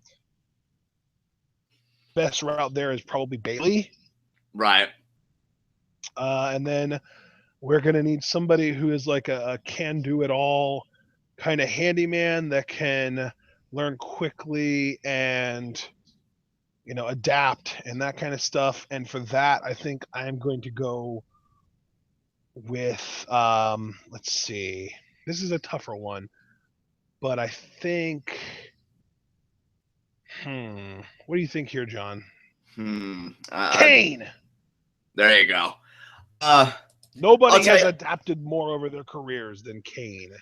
I'll tell you, I'm not going to be as polished at you. I'm just going to throw a ragtag group of people together.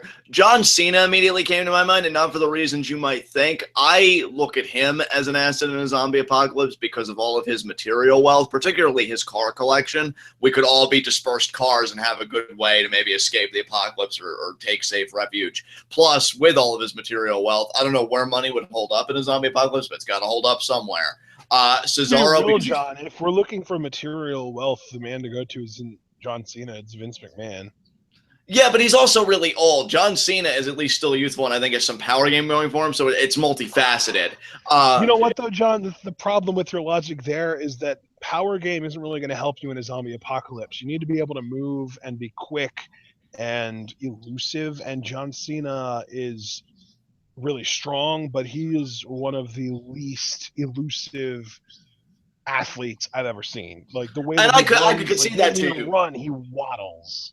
I mean, I could concede that to you, but if he has a problem, I mean, Vince has got to be in his 70s now. I still wouldn't trust him in that regard either. But moving I mean, on, we're not using Vince because we actually want Vince around. We're using Vince because we want his resources. right. I'd still have Cesaro along for the ride because he speaks 7 different languages, and that would be able to unify people a lot easier if we had somebody that could break That's barriers. really smart, definitely. Yeah, so for his polylingual skills, he's definitely valuable. I would have somebody like Bailey or Sasha, or ideally both of them, because with their friendship and their warmth, like it would keep up morale. And I think you need a constant reminder of humanity in that kind of setting. And when I think of humanity, I think of those two and the friendship they share. Call me a sucker. I mean, realistically, we would probably want all of the women in the women's division on Raw and SmackDown and NXT, and not necessarily just because like, oh, we need to surround ourselves with hot women or anything like that, but because if you only have one female in your group, the odds of something bad happening to her are pretty good. And if you're gonna repopulate the planet and something happens to the one woman that you brought along, you're kind of screwed. So just kind of take the Brontosaurus route and lay a shit ton of eggs and hope that enough of them survive to carry on your legacy, and bring all the women along and hope that enough of them survive to repopulate the planet. Yeah. Last person that I want to mention, because like I said, I wasn't going to be nearly as thoughtful in my answer, admittedly, but I'd love somebody like Marty the Moth with me, because if you're that crazy, I think you're also that innovative and you think outside the box. And I'd like to see what solutions he'd have in a zombie apocalypse. So definitely Marty the Moth to come along with me, because I think you don't need. There's a zombie horde approaching. I need a toothpick, scissors, a paperclip, a rubber band, and a 30-foot rope. Go. Yeah, that'd be some MacGyver shit. And I would trust Marty to do that. And again, like I would want somebody to fuck up the paradigm, not work within it. And I think that's definitely what Marty would bring to an apocalypse. Your way of thinking, dude. That's awesome. Yeah. All right. Yeah. Up next, fourth question from PW Gregory. Dario Cueto. Great wrestling authority figure or greatest wrestling authority figure? Greatest to me. He's so fucking good. He kills people. Definitely. Like, he does. And sometimes he doesn't even necessarily need to do the dirty work for himself because he's got a little brother that can handle that shit for him. Yeah. I mean, I would have said great, but when you're willing to murder or have people be murdered just to keep your power safe, like, yeah, you're the greatest. I bow to you. Yeah. It's amazing. All right. All right. And finally, Paul William Gregory, fifth and final question. What would be your spirit animal? Wolf for me. I've always loved wolves ever since I was a kid. Just the perfect animal to me. So yeah, definitely my spirit animal. Nice. I would take probably a cassowary because it's the closest thing today to a dinosaur. I knew you were gonna fucking say that, dude. When you first told me that was the question, I couldn't remember the name of the animal, admittedly, but the way I conceived of it was the bird dinosaur. That's how I remembered it. And yeah, I knew you were gonna say that, dude. It's awesome that I knew that, though. Yeah, it's great. Yeah, cassowary. My first instinct was like golden eagle or harpy eagle or something like that, like a gigantic bird of prey, just because they're awesome. Right. But at the same time, cassowaries are basically dinosaurs, and I can't pass that up. So yeah. Right. Absolutely. Okay, we have two questions from Caltag Star 96, aka Jason McGlade, and the first one is: you have to form a faction. Who do you have in the group, yourselves included, and why? And because you answered the last one first, I'll go first on this one. Again, two ways of looking at this. First of all, real life faction, in which case I would probably want John Probably you and Jackie, just so that we have all 4 members of the internet, Twitter, Worldwide Underground. Paul, Alex Foster, Abel. Let's see, who else? I mean, obviously, my mom and John's sister and her boyfriend. Jacob Radley would probably be in there. Cliff has to be in there. Cliff, obviously. Brandon probably. DBK probably. And I think that's about it. Did I mention Axel? Axel would probably be in there too. Yeah, I mean, if we're looking at, I was gonna just finish. If we're looking at wrestling, to me, the perfect faction would be a 4 horsemen kind of repeat, and or maybe not even 4 horsemen, maybe like a Mount Rushmore, which I know is actually already a faction in PWG, but I would have a different version of it. And my current Mount Rushmore would be Ricochet, Mil Muertes, Cage. What else?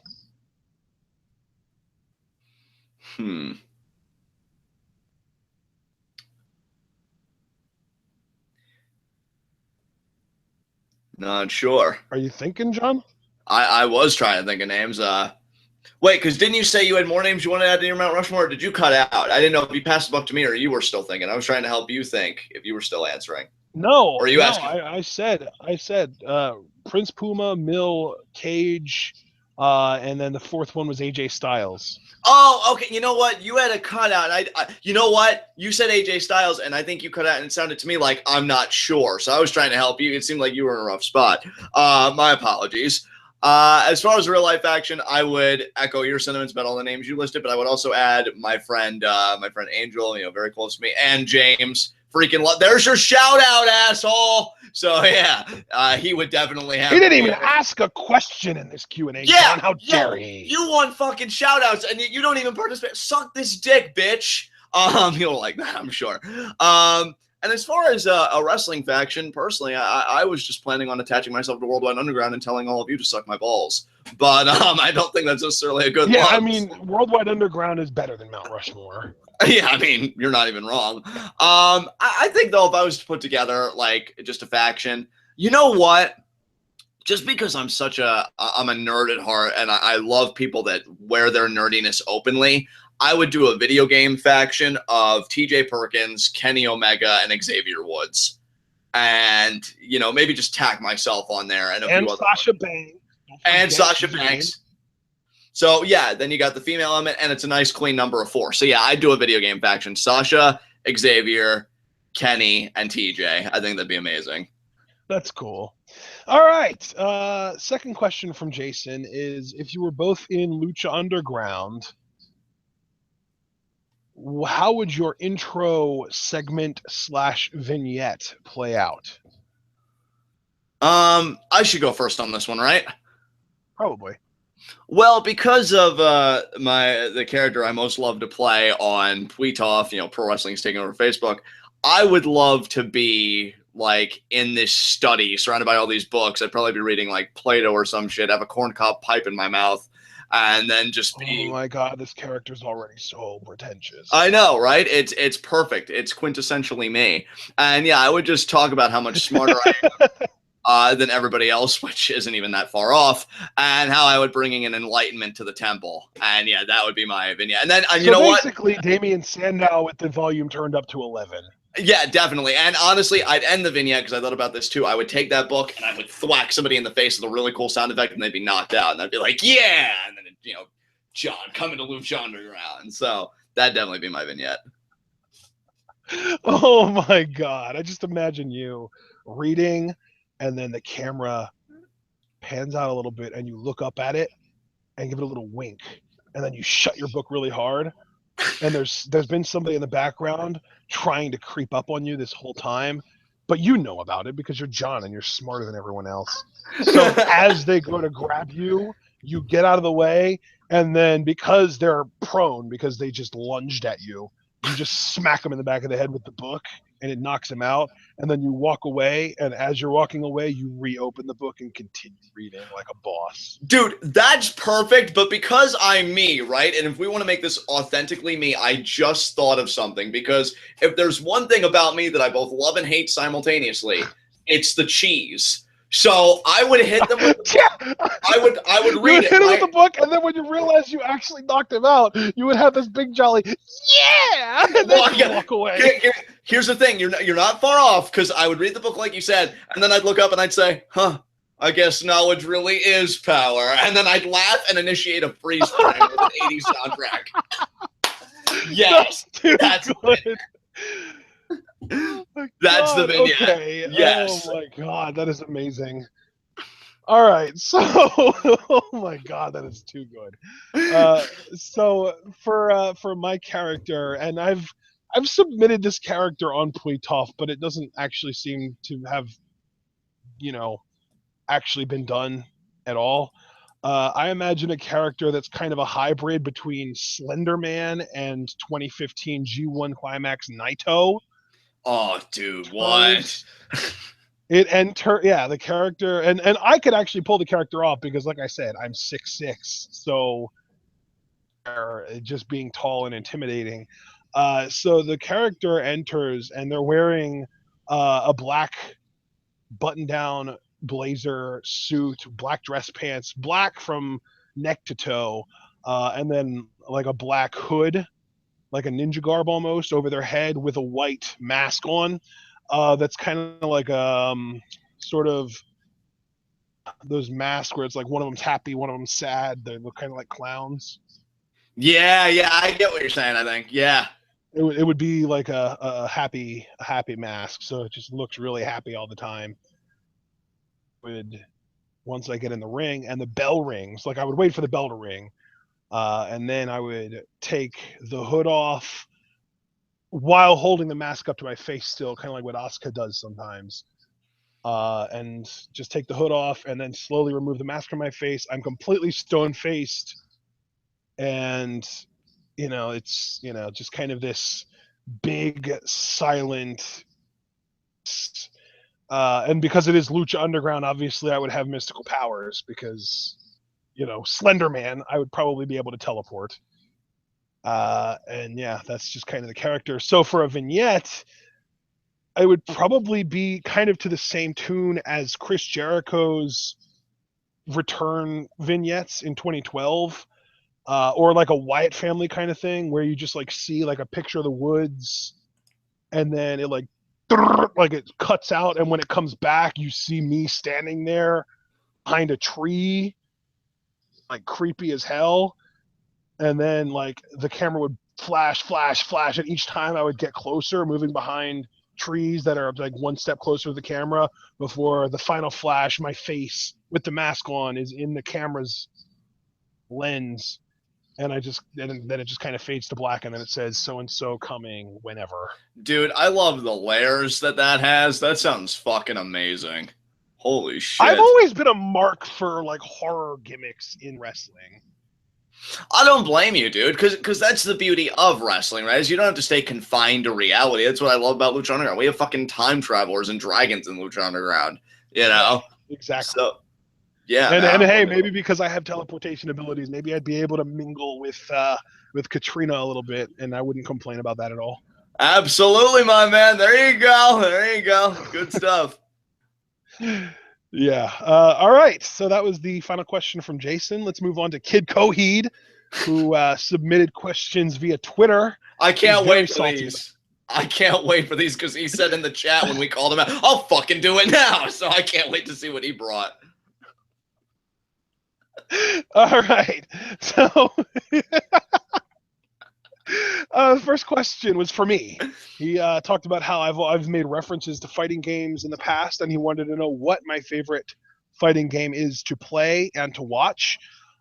Personally, I think my favorite fighting game ever is Super Smash Bros. Melee. The reason that I like that game as much as I do is because it's not your sort of I don't want to say stereotypical, but I guess that word does fit. It's not your stereotypical fighting game. It's not, you have like a light attack and a heavy attack, and you can, you have to hit a certain amount of buttons in order to hit special moves and that kind of stuff. You have a series of light attacks and a series of heavy attacks, but then you also have a series of special attacks and a series of aerial attacks and all this stuff. But the thing is, there aren't really any true combos. You make your own combos, and the only way to get combos is to properly read your opponent.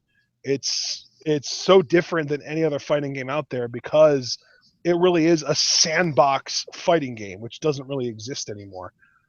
And I like Melee more than both Brawl and Smash 4 just because it's a lot faster. The gameplay's a lot faster, so it's more difficult to master. I'm the furthest thing from a master. I'm still a complete novice, just because I never really realized how deep the game was until it was far too late for me. And yeah, it's an amazing, very in-depth game with the pros button inputs are at a rate similar to professional StarCraft, which is a game that is notorious for requiring retardedly fast button pushes and clicks. So the fact that there's a fighting game that has that level of masterability to it, I think is just the most intriguing thing in the world. As far as to play, because I don't really play Melee, the only fighting game that I really play is Brawlhalla, which is a Steam game, which is free now. So if you want to hop on Steam and download Brawlhalla and DM me on Twitter or post on Facebook or Reddit or whatever your Steam ID, we can probably fight some on Brawlhalla. It's basically a poor man's version of Super Smash Bros. Because it's kind of got that sandbox feel to it, but it's a little bit more restrained in the sense that there are actual true combos, and there are certain like step 1, step 2, step 3 kind of deals, kind of like with regular fighting games. So that's my explanation on fighting games. John, the question that he had specifically for you was, what is the sort of bad game experience that you've had on Steam? Have there ever been any games that you bought that were bad, or maybe they worked for a little bit and then they got stuck in patch hell for weeks or whatever? Basically, just talk about a bad experience you've had with a game on Steam. I wish I could, but I really haven't had a bad Steam experience. I mean, technically, I gave up on Brawlhalla after the updates. I hated like how competitive I was getting. I would hate like that my computer would have hiccups while playing it. So I really don't have any love left for that game, though I do love watching Ashton play. But yeah, outside of that, I really haven't had a bad experience with the Steam game, if I'm really being honest. Yeah. And Cliff Amal in chat is asking who my preferred character in Smash Bros. Melee is. It's between 3. I like Falco, Fox, of course, Spaceys, and then Marth is the other one that I like. My personal favorite is Falco, though. I really love just ping-ponging people up and down the screen and then using a down aerial to knock them down off the screen. It's so satisfying if you can actually land it properly, but it's really challenging. So that's my guy in Melee. So John, that was the question for you. The question for both of us from Kid Coheed is, and I actually really like this. I was actually excited to do this with you.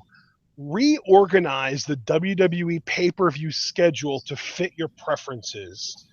Ooh. Maybe Hell in a Cell is no longer a pay-per-view. Maybe you move WrestleMania to January. And he had a minimum. We have to have at least 12 pay-per-views, excluding NXT live specials. Oh man, that's an ambitious question, man. Kid Coheed, man. You want me to go first? Because I already have kind of a plan. Oh yeah, this question was tailor-made for you. You go first, definitely. Okay. So the first pay-per-view of the year that I would have in January is Money in the Bank. I want to establish a Money in the Bank holder in January, and then you have the entire calendar year to tease when they're going to cash it in, or if they're going to have the patience to hold it. because I want my WrestleMania to be in December.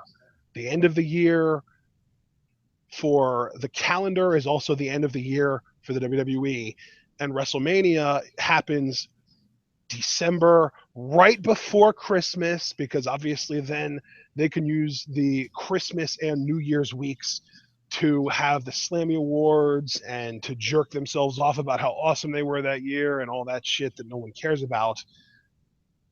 So I would have it be the Sunday before Christmas, and I would have the first pay-per-view of the year in January be Money in the Bank, and I would have Money in the Bank be treated as more of a big deal, kind of like the way Royal Rumble is, but I would then move Royal Rumble from where it is right now in January to, I would say, September, because you want it to be about 3 months before WrestleMania so that you can use it to establish a contender for WrestleMania. So I would have Royal Rumble be in September, and then I would move SummerSlam, because then SummerSlam in August is too close to Royal Rumble. So I would move SummerSlam back to June, and then I would have Survivor Series be in March. So those would be my big four. So January, you have Money in the Bank. March, you would have your Survivor Series. June, SummerSlam. September, Royal Rumble. December, WrestleMania. And then for everything in between would just be months where you get 2 separate pay-per-views for each brand, one for Raw, one for SmackDown. Yeah, I really like that. I think that's a beautiful setup. You know what? I really don't know if I've never really been good at this sort of thing, but I will say, Cliff in chat, I think, had a great point. I used to love the King of the Ring tournament when it was done right. Like the year Brock Lesnar won, I thought it was so well done. She had so many participants that year. I think they really made him. So I think, first of all, if I'm just talking about overall structure, I would do away with all the gimmick pay-per-views, all of them, especially like. I mean, the only one that I think. No, I wouldn't even. I was going to say maybe Extreme Rules, but I would do away with that too. I would have the sort of like the cool, like old school names, like we're getting with SmackDown now, like No Mercy and Backlash, that kind of stuff. I mean, Roadblock might sound kind of lame, but if you have it for enough years, it'll start to get ingrained in your mind, and it's a better pay-per-view name than TLC or Extreme Rules or whatever. So yeah, that I like that idea. I would get rid of the gimmick pay-per-views, Hell in a Cell, TLC, Extreme Rules, all of those would be gone. That said, I would revert back to having Money in the Bank at WrestleMania, and I would have a King of the Ring event. That is one thing, and I do it right. Do you know though why I like the idea of having WrestleMania be in December and then having Money in the Bank pay-per-view be in January, though? Well, I just assumed that it was kind of a full circle thing. It's like Money in the Bank kind of represents new, and you're starting the year off on the right foot, and then WrestleMania is finality, just like the end of the year. So I assume it was like a full circle. No, I mean, not only that, and you're absolutely right, but it's not just that. It's also partially because then your Money in the Bank contenders can be everyone who won a match at WrestleMania. Right, I get what you're saying. That's actually a great point that I didn't even consider. That is a brilliant point. WrestleMania is the biggest show of the year. It's supposed to be the biggest deal. And how do you separate it from SummerSlam other than just saying it's a big deal? By telling everybody at WrestleMania, if you win, you will be entered in the Money in the Bank match and have an opportunity to main event the following WrestleMania if you're patient enough. Definitely. That's an excellent point, dude. Excellent fucking point. To me, because I almost want to cry sometimes when I think about how horribly they've mishandled a concept like the King of the Ring. I would do it exactly like they did with Lesnar. You win the tournament, you get a title shot at SummerSlam, because I don't just want to give somebody a crown that I could have just easily gotten at Burger King for however many dollars. You know, it's got to have actual weight behind it. Would you have King of the Ring be like a month before SummerSlam, or like 2 or 3 months before? Yeah, SummerSlam? a month. Yeah, because okay. So if we're following my schedule, then that would fit perfectly. King of the Ring could be our May pay-per-view. Yeah. Okay. Perfect. You do King of the Ring in May. The one that Barrett won actually happened in May. Wow, did it? That's something. See, and yeah, I would, since you already took away Bad News Barrett from him, under my model, he would have been King Barrett. He would have had a title shot, and he would have been, and my riding that SummerSlam wave. would have happened in June, so it would have been the following month. So he wouldn't have lost any momentum because they would have immediately had to build him to be a legitimate contender in June. Right, definitely. Again, I agree with you wholeheartedly. That's why I said I really didn't know what I really would have to add, because you get classic pay-per-view names like Backlash and No Mercy, and then the match types that you gimmicked, like, oh, WWE presents TLC. What, mate? Like, you would just do it as feud enders. Like, oh, you two are going to be in Hell in a Cell. Exactly. Like, you could have Hell in a Cell or TLC matches when the feud calls for it, but you don't name the pay-per-view after it. Exactly. I will say this. I mean, maybe something that I would do, but it wouldn't be like as part of the standard schedule. Like, I would kind of have how can I put this? I would have like an alternating kind of thing. Like, to put it to you another way, we just recently got done the Cruiserweight Classic, and now we're doing a Women's Classic. So I think maybe like once a year, maybe 1 year it would be King of the Ring, but maybe another year it would be replaced by Cruiserweight Classic. But you'd get at least like one specialized tournament a year. That would be the pay-per-views, like some kind of tournament. Another year it could be women. Because I really like that. I think the Cruiserweight Classic is still one of the best things that WWE has done this year, and the reviews for itself. So I would want to latch onto that as kind of a think, honestly, dude, since you're bringing up tournaments, I think you could do King of the Ring in May, and then you could use your fall months between the Royal Rumble in September and WrestleMania in December to have tournaments to name who is going to be challenging for titles in WrestleMania in December. Right. Yeah, that's a great idea. Great idea. Definitely. Because I'm a sucker for tournaments. And what I learned about myself out of the Cruiserweight Classic, I'm sure as fuck a sucker for tournaments that are done right. Dude, that works out perfectly too, because the fall, when Monday Night Football happens, is when the writers already are turning their brains off. What is easier to write for than tournaments? Tournaments are the laziest thing that you could possibly do. You have a tournament and you're already like, it basically writes about 40% of your television for you over a period of time. So if you use your October and November months to have a women's tournament, a cruiserweight tournament, and maybe like a tag team tournament, you could just say, like how, the March Madness is college basketball. Well, how about fall tournament season? Like, they could obviously come up with something catchy to call it, but fall in the WWE could be tournament season, and they could really kind of grind down and get it so that they kind of look at it more as a sport, because they could kind of have like that Mauro Ranallo, Daniel Bryan commentary feel, where it's like, okay, these people are competing not only to see who is the best, but to see who will face the champion of their respective division at WrestleMania in December. Yeah, and I think that a big reason that works is because you do that with the alternative divisions, cruiserweight, women's, tag team. All of the big singles stuff gets worked out through other kinds of storylines, but the three divisions that get the least amount of attention, you can dedicate tournaments to save your writing team from having to try, because apparently they're so unwilling to do that during the fall. Yeah, and Paul William Gregory asked in chat, could you maybe put Survivor Series as a tournament? I'm not opposed to that, but the thing about a Survivor Series tournament, if I was going to do it, I would do it where you'd have a winner's bracket and a loser's bracket, and then really see who could survive. Like, that's how I would make that tournament stand out. I don't know how it would work though. Like, Survivor Series traditionally is either a 4-on-4 or a 5-on-5 match. So how do you use a tournament to determine that? What I think he was saying, unless I'm interpreting him incorrectly, I think he wants to do away with the classic 5-on-5, and he would want the new tradition. I wouldn't want to do away with that. I like the 4-on-4, the 5-on-5, and personally, based on the fact that we have a brand split now, I would kind of maybe even turn Survivor Series into sort of a brand versus brand show. You know what?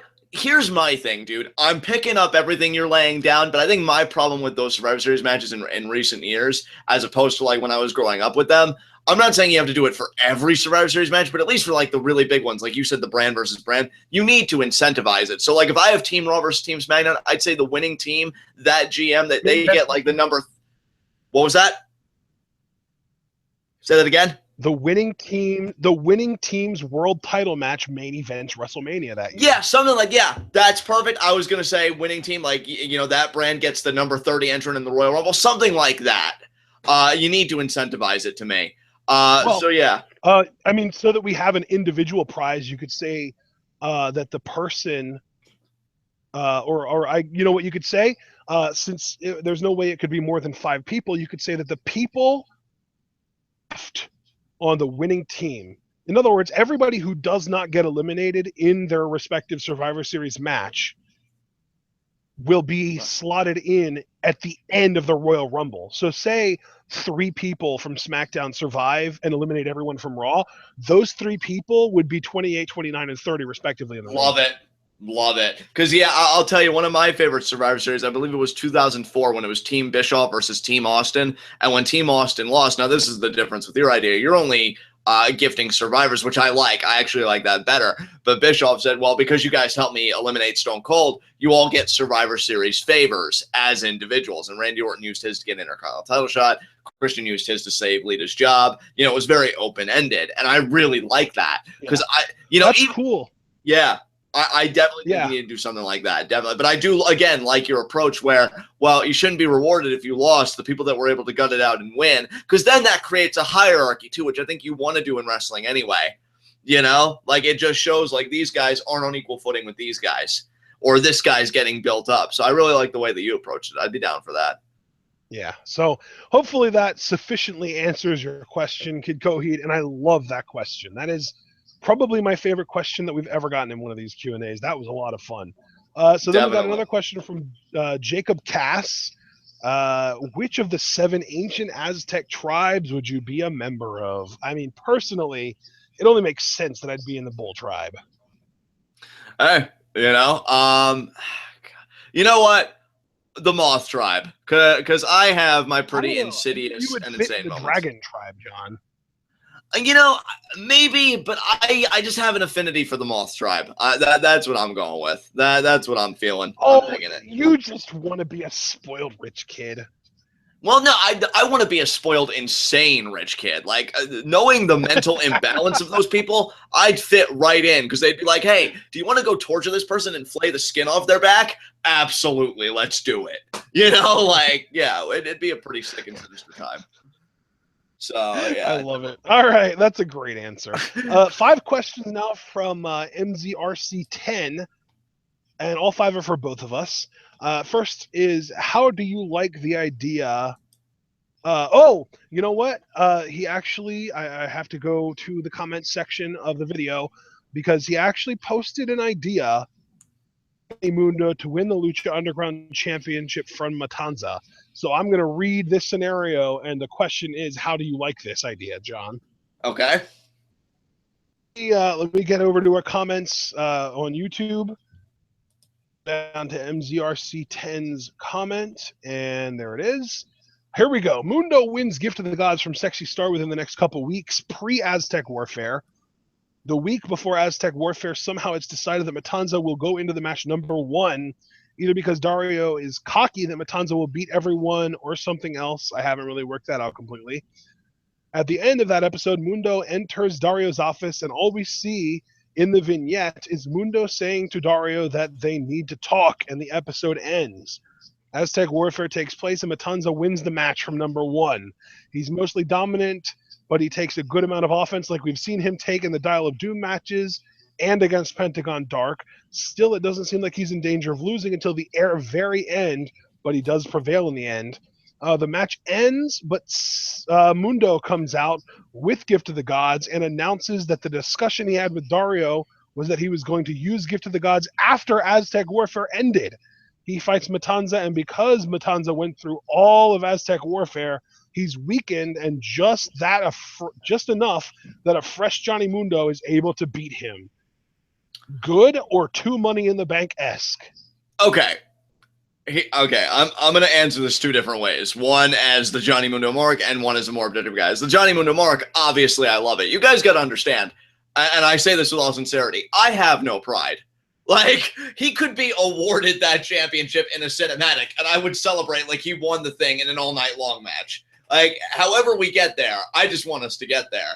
That said, I do think it's a bit too Money in the Bank-esque, but I will grant, because you said this was MZRC10 that asked this, right?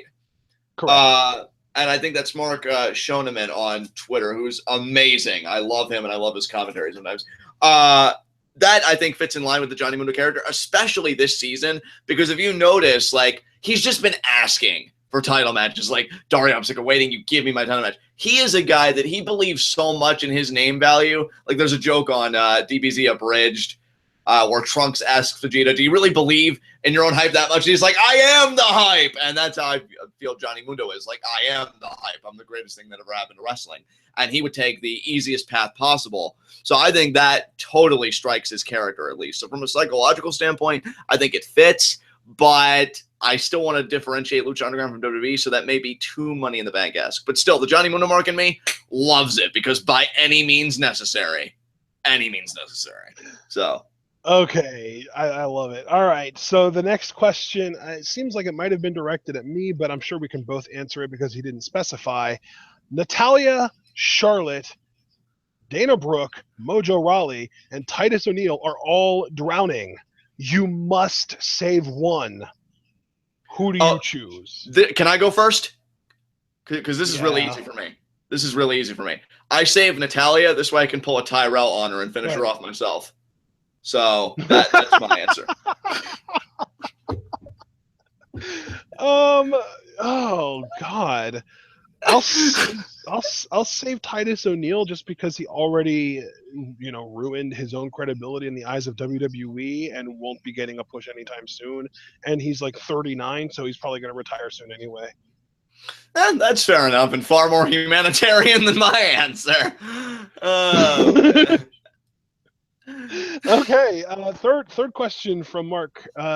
Who are your favorite actors/actresses? Love me, Morgan Freeman. He's still my personal deity all this time later. Yeah, pipe down over there. Denzel Washington is great. God, Jennifer Lawrence. You know what, though? I used to really be into Jennifer Lawrence, but I haven't watched anything of her recently, so I think her stock's kind of dipped. She's not particularly good, so that's not surprising. Yeah, she's what? Never mind. That's another conversation for another time. What were you gonna say? I gotta know what you were gonna say. She's in a movie recently, and I'm just like, oh wow. I'm trying to remember the name of it. It's that when they're in space, and they're the two good-looking people, which is what you and I were groaning about earlier in films. And I'm like, man, really, is that the best you got? But yeah. No, she actresses. So that actually, Hugh Laurie, I have to mention. I fucking love Hugh Laurie, mainly from House. Yes, I haven't really watched any of his stuff in the UK, but he's amazing. I don't really care. Did you know that he actually sings? Like, he actually has music too? Yes, and he's great at that too. I've heard him actually sing a few times, and yeah, I love him. I think he's great. Emmy Rossum, actress, because I love Shameless. Shameless is so freaking good. Oh, God, I want to pronounce her name right.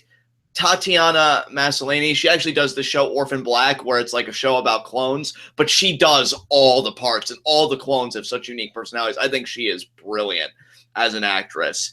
I think that's all I'm going to say right now. I'm sure there are more names I could give. Oh God. There were two other names, but I can't think of them. I can't think of them right now. But the Jesse and Walter White in Breaking Bad, whatever the actors' names are, those are two other guys. Oh, yeah. Oh, my God. Walter White. I can't believe I'm blanking on that. Bryan Cranston, and then Jesse Pinkman. Who is he? Aaron Paul, right? Yeah. Aaron Paul. There you go. And then Aaron Paul jogs to mind. Two other people. Well, see, guys, ladies and gentlemen, that right there is definitive living proof that John and I are an amazing team, because he was blanking and I kick-started it and he finished it. But two other people I have to mention, then I promise I'll give it to you, because Aaron Paul reminded me of this one. Will Arnett, between Arrested Development. Oh, yes. BoJack Horseman, which is, if anybody, let me tell you, and now I know Ash and you can like, are you a Netflix elitist, John? I don't think I am, but I will say, if anybody has Netflix and you haven't watched BoJack Horseman, because my friend was hounding me forever to fucking watch it, watch it. It's depressing at times, but it's one of the best animated shows I think I've ever seen, and it's really not even close. I mean, I love South Park, but I don't even really think it compares. I think BoJack Horseman is king right now. And the last person I would mention is John Hamm, because Don Draper is just fucking amazing. So, yeah, that's my list. Okay. I want to name somebody who I want to mention exclusively as a voice actress. Okay. I'm not a big fan of her work as an actual actress in shows where she is actually acting, but as a voice actress, she's amazing. Kristen Shaw. Yes, dude. I love her voice acting work. Definitely. Completely agree. And then somebody that I'm surprised you didn't think of, maybe just because it's like that, hiding in plain sight, Rami Malek. Yeah, and I was seeing it in chat too. Yeah, definitely. So good. Hell, while we're at it, Carly Scheiken, Portia Doubleday.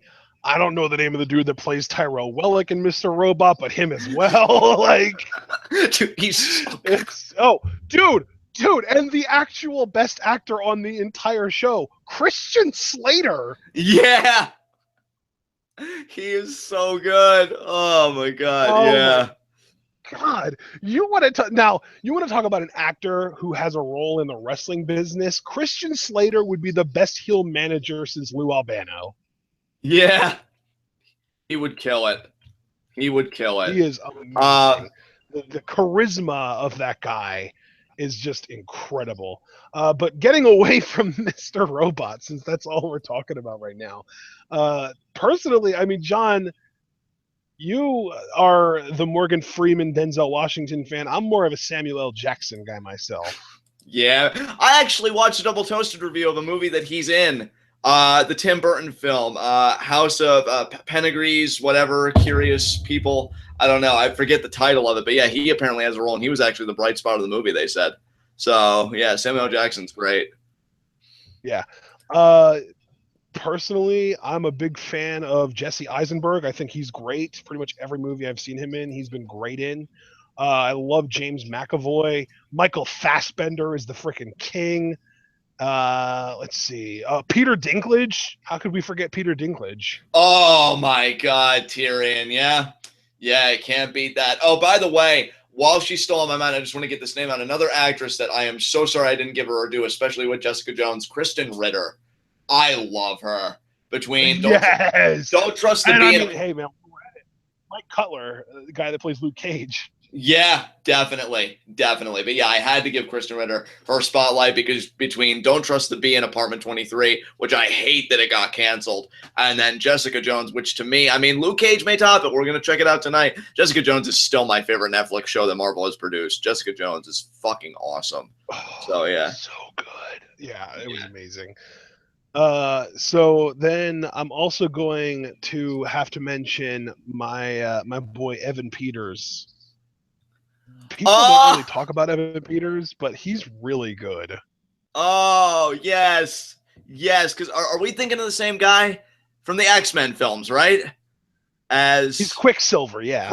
And see, I know him before the X-Men movies. I always knew him primarily from American Horror Story, and he fucking kills there too. Oh, yeah, he's great. Yeah, he's great. He played the sort of docile, nerdy friend in Kick-Ass too, and I thought he was great in that. Yeah, he's so good, dude. I'm really happy his career's doing well because that's a guy with legitimate talent right there.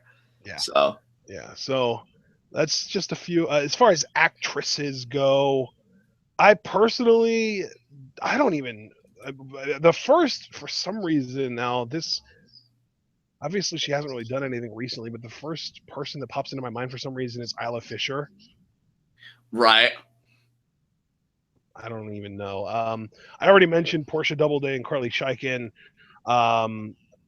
Also, oh my God, what's her freaking name? Now I have to Google.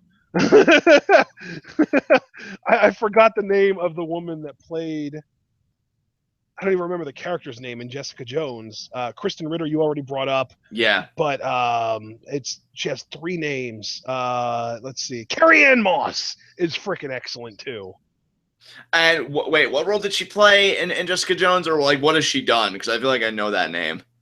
She played the bitch boss that let Dave out of his cage. Oh yeah, she was so good in that. Yeah, I agree. Great choice. Great choice. Yeah. So there you go, guys. It's weird because I don't really watch movies. Like movies come out, and I usually wait like at least 6 months or so before I actually watch them. But yeah. So then we had another question from Mark. What is the worst job you've ever had and why? And John, I know you actually have an answer for this, so I want to hear yours first. You know what? Yeah, because here's the thing. Entry one? Well, actually, no. Although that's great. I mean, yeah, it was tedious, and I hated that I got jipped for it. But there was actually one that was worse when I thought about it. Because how I was going to approach this was, I've never been formally employed given my cerebral palsy, but there was a time in high school when I was given the responsibility of running the student store, so being in track of the money and what people would buy. I quit after one day. That was so much stress and anxiety. I was like, somebody could easily rob me. I can't keep track of the stuff. I have to write stuff down. Because, see, people, what you got to know about me is I'm ambitious only with the shit that I actually care about. I was even having a conversation with my sister about this the other day. It's like, if I give a shit about it, I will give 250%. If I don't care about it, you're fucked. I really do not care. And I did not care about that job. And I'm like, it is too much work. It's too demanding. I'd rather be with my friends. What was this job again? Just running the student store. You know, just keeping tabs on who bought what. Yeah, that's right. Yeah. Running the register. And yeah, I quit. I went to her and I'm like, I can't do this. Can you find somebody else? She's like, oh, okay, cool. And I'm like, oh, thank God. And I left. I never even looked back. I don't even know why I accepted it in the first place. But yeah, that was horrible. So I definitely said that was the worst job I ever had. Yeah. Because at least at the database, I was doing what I loved, right? Because I could do that all day, every day. Student store, fuck that. Fuck that so hard. So, do you want to tell them about my bad job experience, or do you want me to?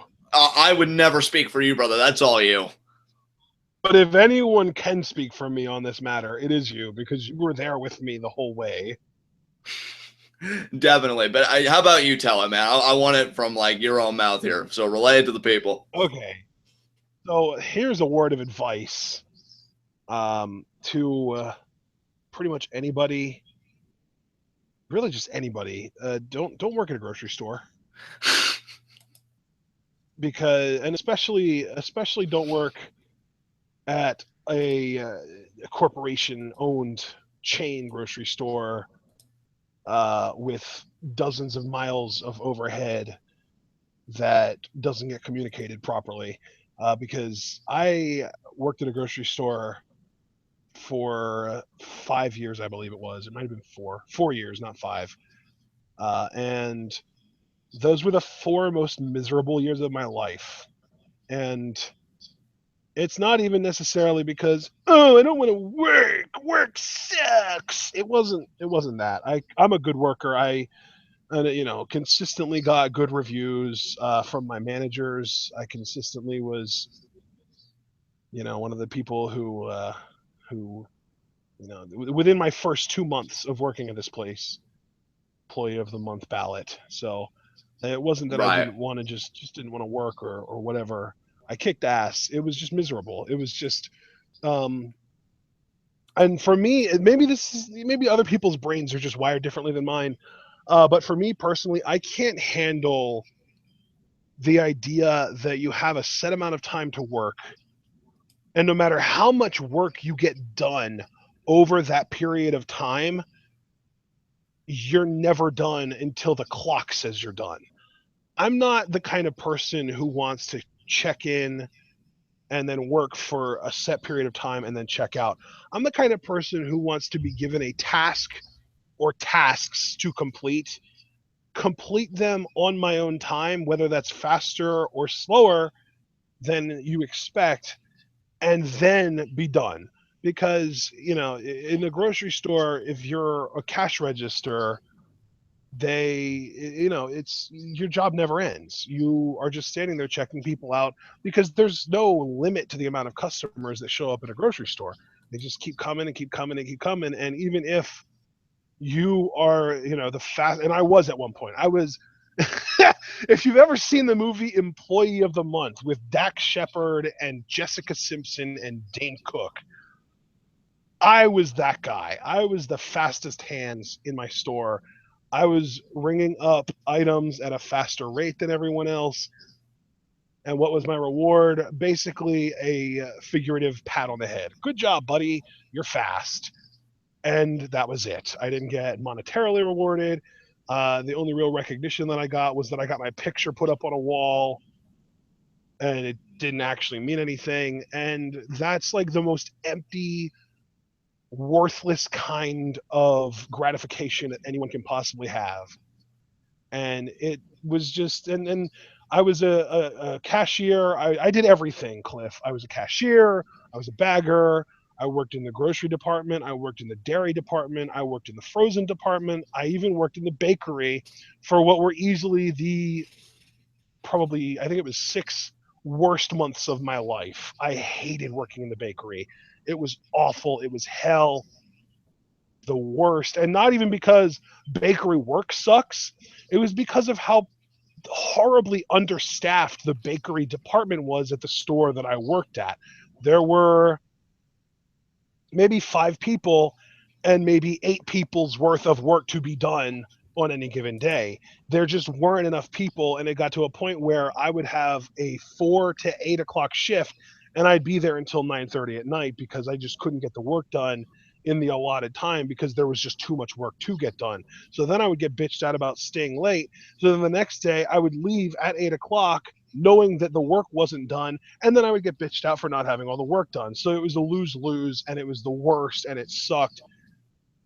Yeah, just in general, I would say the worst job I've ever had was working in the bakery at that store, but the overall just kind of broad scope worst job I've ever had was the grocery store that I worked at from 2010 to 2014. So glad you got out of that shithole. But yeah, I guess we can move on. I know both of you are big football fans, but do either of you like hockey? And if so, which teams do you like? Now, I'll take this one first because I'm the only person that actually is going to answer yes to this. I am not a big hockey fan right now, but I have always kept an eye on the AHL because I'm a 25-minute drive away from the Hershey Bears arena. And if I want to go to a Hershey Bears game anytime I want, I can. And it's entertaining, and I can get into the games, and it's fun. So, not a big hockey fan, but every now and then I get the itch, and I go to AHL Hershey Bears games.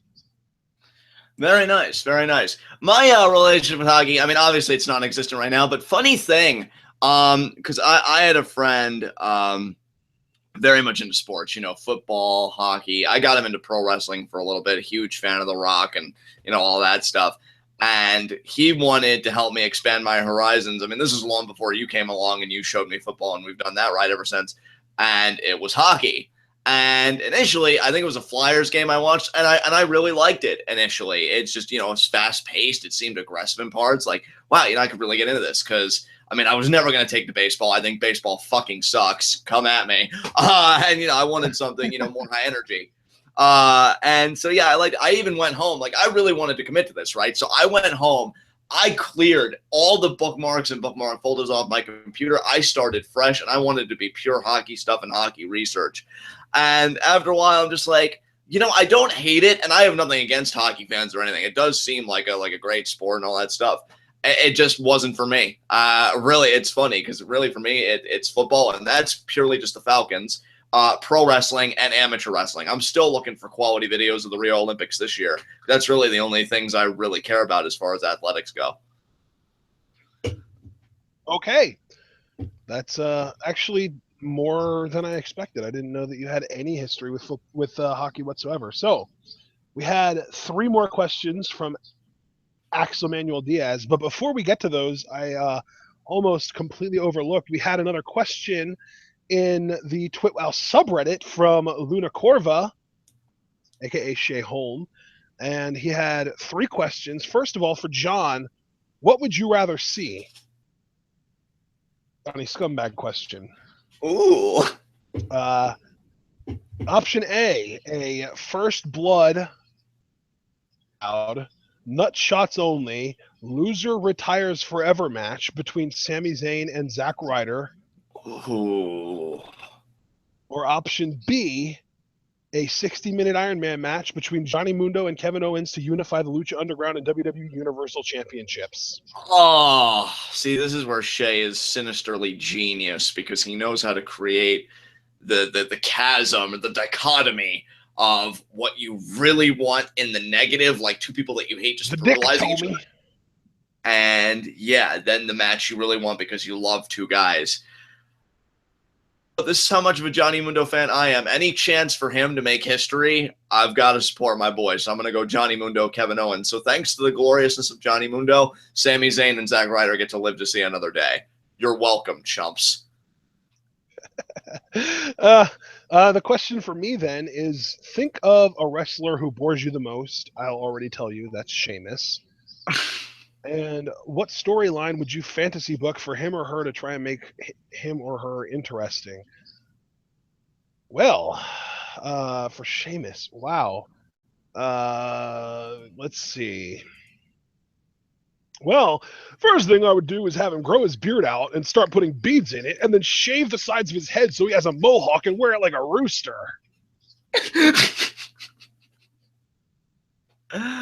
Oh, man. What's wrong, John? What's funny about that? Oh, well, no, I mean, it's just, I mean, yeah, just the way you said that, the whole delivery, I got a chuckle out of me. It was at least a knee and a half slapper, so there you go. But is there any way you can make Sheamus compelling?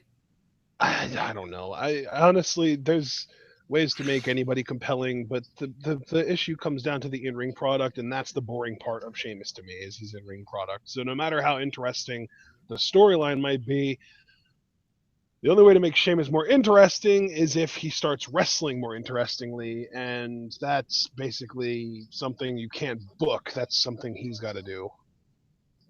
Right. Yeah, I totally see what you're saying. All right. So I hope that I've sufficiently answered your question. If not, I'm sorry. Maybe try again next Q&A. And then the question for both of us is 4 Lucha Underground stars versus 4 WWE/NXT stars, each in one-on-one matches. Who faces whom and in what stipulations? Okay. You know what? Because he said WWE and NXT. So I'm going to say Johnny Mundo versus Seth Rollins. Let's see. Kevin Owens versus Mil Muertes. Stipulation on that? No, I would just have that be a regular match. Kevin Owens versus Mil Muertes. I'd make that last man standing. Dean Ambrose versus Marty the Moth. That would just be, I don't know, like, how about an Ambrose's Asylum match? Because I actually kind of like that, but I think those two could even do more with a match like that. And he said 4, so one more. I would say, Jesus. Prince Puma versus, because I have to get Puma in there. Prince Puma versus, you know what? Prince Puma versus Sami Zayn. There you go. And that would be like a ladder match or something. I don't know. So. Okay. My Marty the Moth match, because I've got to have Marty on the card, would actually be against Bray Wyatt, which just makes the most sense to me. Right.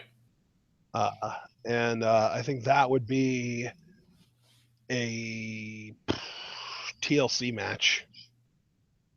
Oh, nice. Yeah. And then I would do Mil Muertes versus Cesaro. Nice. Grave consequences. Oh, yes. And then I would do, let's see, how about Prince Puma versus Shinsuke Nakamura. Okay. 30-minute Iron Man match. Oh, my God. Well, I mean, everybody would have to change pants. That's why they'd file out of the arena. That's amazing. And then I would do Mariposa versus Asuka. Oh, nice. And that would be probably a no DQ match. Beautiful. I love that card. So is that it? Because I got my 4 matches. You got your 4 matches. So yeah, that's it for Shea. Then we have 3 questions from Axel, and then 1 from Ben Jr., and then we're done. So, first one from Axel. I'm not really sure why he's asking this, but this is for you, John. Are you a PW Gregory guy? I hope he's still watching because you're goddamn fucking right. I'm a Paul William Gregory guy. In fact, it's funny because Dude, there's no way. It's after 5 o'clock in the morning for him. Well, when you do get around to hearing this, man, I am a Paul William Gregory guy, and it's funny because he congratulated me on getting published yesterday for Mr. Robot and Philosophy, and he is here. Oh my God, he is here! I'm amazed. He's so dedicated, and I told him he is one of the most genuine, sincere, and the dude is fucking hilarious. There have been a few tweets, I think even recently, he had me dying, but the funniest tweet was when he criticized the Edge and Christian show pilot. And I'm like, oh, Paul William Gregory, forever. Just, he's an amazing dude, and I love him dearly. Scum Squad for life. All right, so up next we had another one from Axel. What is your favorite faction of all time? And this is just for you, John. Oh, really? Okay. I'm so torn. But you know what? I'm gonna have to go with the Shield. They immediately took over because I was torn between them and Evolution. I think Evolution is a mystery. Yeah, I love Evolution. They're amazing. Evolution's fucking incredible. But my thing is and I am, because you know me, and we've even talked about this. The difference between you and me, I always seem to show favoritism to that slow burn, that long con. And that's why I liked Evolution, because first the pieces had to come together and then you had to build them. And it was great to watch, right? Especially Randy Orton in particular, because I think he really flourished. But the Shield was just an explosion that just did not stop until they finally separated. And that's why I love them, because they came in and they didn't even wait. It wasn't static. It wasn't incremental. They just took over, in my mind, right away. And that's why I think the Shield is definitely just my favorite faction of all time, because they came in and they ran shit almost from the word go.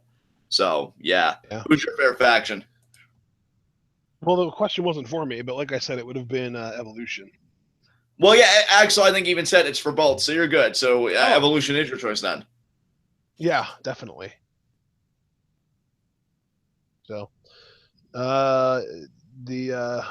Evolution's amazing. But then, third question from Axel is, can PWG, with the right sponsors and TV deal, be a top competitor to the WWE? And since he's saying these are both of us, I'll answer this one right away. Absolutely not.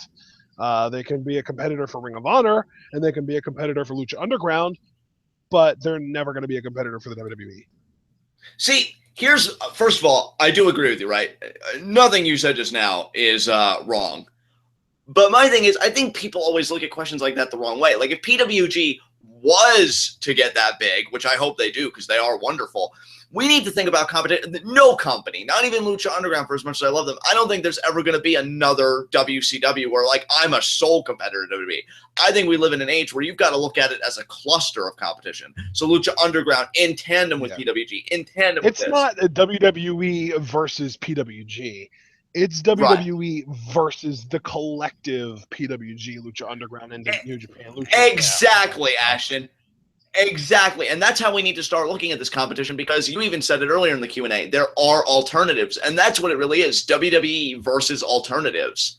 And I hope the alternatives win out. If PWG would grow bigger, that only helps the cause of the alternatives. If Lucha Underground goes bigger, which they certainly deserve to do, and they better do, amazing. But there's never going to be, and this is why questions like this, I don't want to say have irritated me, but have always perplexed me, because in my mind, an age where there's another WCW again. So you do have to look at it, you use the perfect word, as collective. And collectively, wrestling's in a great place right now. And I hope they keep up that momentum, because that's the competition that WWE needs. So that's my answer to that. All right. John, you seem to have forgotten to relay one of these Q&A questions to me from Cliff Amal. I'm looking in my Twitter timeline from September 27th. He had another question for us that you apparently even favorited. Interesting. What WWE intergender matches would you want to see? It won't obviously happen, but it's fun to imagine. Oh, well, you know what? I do remember that question. I want to apologize to Cliff because I get so many notifications. This is why I prefer DMs if you're going to send me questions through Twitter, because they just get lost in the stream. But that's Or easy. Sasha Banks. honestly, the easy way to do it is to just make sure that I see it, because John relays them to me as best he can, but I try and go back and look. I don't know how I missed that. We should probably start a hashtag or something. Yeah, hashtag QA. Yeah, that would work. But yeah, for me, it's so easy because she's even said she's wanted this match. Sasha Banks versus Sami Zayn. Definitely. So Mine would be Sasha versus Nakamura. nice. Yeah, Sasha, the common denominator. So I would also want Asuka versus just about anyone. yes. Asuka versus Dean, Asuka versus AJ, Asuka versus Nakamura, Asuka versus Itami, Bushi, Asuka versus Cedric Alexander, Asuka versus Cesaro for all I care. She can go against pretty much anyone. Definitely. I completely agree with you there. All right. So, final question from Ben Jr. on Twitter. Hey, John. Okay, so what was Ben Jr.'s question? What's your favorite anime? Oh, Code Geass. It is amazing. 2 seasons worth of epicness. Although there's a lot of contemporary anime coming out on the scene that's so good right now. I would recommend Food Wars. Everybody says Attack on Titan, so I mean, if you don't know that. God, what else?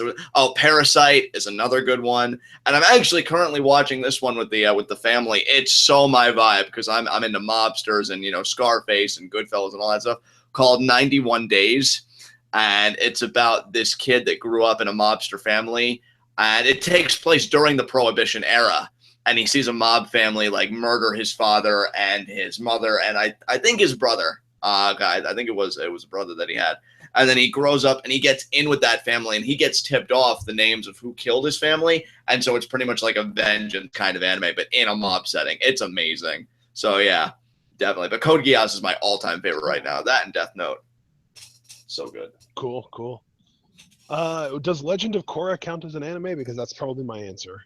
That's always been a debate, but I don't think it counts because I think Legend of Korra is like, yeah, just strictly. Okay, then probably DBZ because I'm incredibly uneducated when it comes to anime. You know what? I do have an answer for that. I actually have an answer for that. I have an answer for that. Dead Man Wonderland. Oh, okay. See, now that's one I haven't even watched. So wow, good stuff. Yeah. There's an anime I've seen that you haven't seen, John. Oh my god. Yeah, I was even getting Dead Man Wonderland is an anime and it's amazing. Yeah, I was even and it's got some of the most disturbing visuals I've ever seen, but it's really good. Oh yeah, and Axel Diaz. I mean, he brought up a great one. Another one that I forgot to mention, Full Metal Alchemist is definitely an anime as well, which is amazing. Yeah, that was really good. That was one I hadn't finished, but from what I had watched, yeah, it was incredible. Oh, and also 2 more I have to mention. One thanks to Axel Diaz in the chat, because I have watched that. One Punch Man is incredible. And also Hellsing Ultimate. Oh my god. Actually, Hellsing Ultimate is one of my favorite anime scenes of all time. It's incredible. Just so good. So John, I feel like I have to ask, have you you watched Full Metal Alchemist or Full Metal Alchemist Brotherhood? The Full Metal Alchemist. I haven't touched Brotherhood, although I've heard it's really good. I hear about that shit everywhere. I was just gonna say, yeah, you and I need to watch Brotherhood because that's something that neither of us has seen and we're both interested in. So, yeah, definitely. That was the final question, people. I predicted 3.5 hours, and holy shit, did I nail it! Yeah, because holy fuck, I mean, we went to distance, people. The distance. Yeah, we went all the way, and now John is fucking off in chat. Hey, I mean, I had it all this time. I figured, you know what? Just that one time I had to do it, so I'm good. I'm good. But Paul, everybody right now who's in this chat who lives east of the East Coast of the United States of America. I'm not wearing a hat, but if I was, I would take it off to you or tip it to you or some other hat related euphemism for giving you a lot of credit because you're amazing, because you're just awesome, because it's the amount of dedication required to stay up this late to listen to us ramble on about our lives. We just really appreciate that. It's just how much you guys care about what we have to say, which is something I never thought I'd say. So Yeah, that it's pretty devotion is awesome. mind blowing. Yeah, Yeah, seriously. exactly. And Paul, we're looking at you first and foremost because we know for a fact that you're in the UK, and that's just bonkers to me. So, that being said, that's going to be the end of our third ever monthly Q&A. We ended up with, I want to say, like 59 questions. Like we came in with 55, but then we had the 3 extra from Shay on Reddit, and then the one that we missed from Cliff on Twitter. So 59 questions total. I mean, 34 in month 2, only 18 or 16 it was in month 1. It was hopefully we got up to 50 to combine the totals of our first 2 months, and we blew that out of the water. 59. I mean, just amazing, guys. We can't thank you enough for the dedication that you show to stay up late at night to listen to us. So, John, what else do you want to even say to these people? You guys are fucking legends. I mean, I love me, okay? To the point where I've admitted to people I'd probably have sex with myself. But even I'm not that dedicated. That is absolutely incredible. You guys are wonderful. I bow to each and every one of you that rode with us the entire way. Scum Squad for life. And yeah, this was so much fun. But man, thank you for Iron Manning up with all of us. Just amazing. Absolutely. So, guys, we did have to forego of honor live reaction to do this. Apparently, there was a title change. We won't spoil it for those of you that would like to still see the show, but that's just how dedicated we are to sticking to our schedule. When we say we're going to do something, we follow through. We said last Friday of every month, and it is now the first Saturday of October where we live, because it is 12:30 a.m. on October 1st. Time to end this, and we will see you again next month.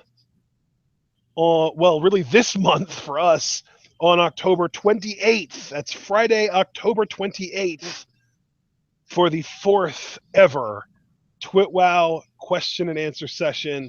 And I'm not sure if we'll blow the mark that we set in this one out of the water quite the way we've blown the last 2 marks out of the water. It's going to be fun to see you guys try. It's going to be fun to see you guys try.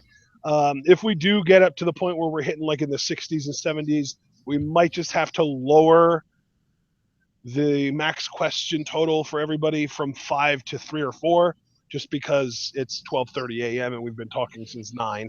But we'll see. We'll just kind of roll with it until then and let you guys do what you want. It's all, man, that's just awesome. 59 questions is just mind-boggling to me. So we will see you all on Monday for a cruiserweight division commentary. Usual stuff on Wednesday, Lucha Underground, live reactions to TWitWoW and then NXT. We'll take it from there. So hope you guys enjoyed the 3rd ever TWitWoW Monthly Q&A session. And we will see you Monday night for a cruiserweight division discussion on everything wrong with the way the cruiserweight division has been presented on Monday Night Raw. Stay tuned.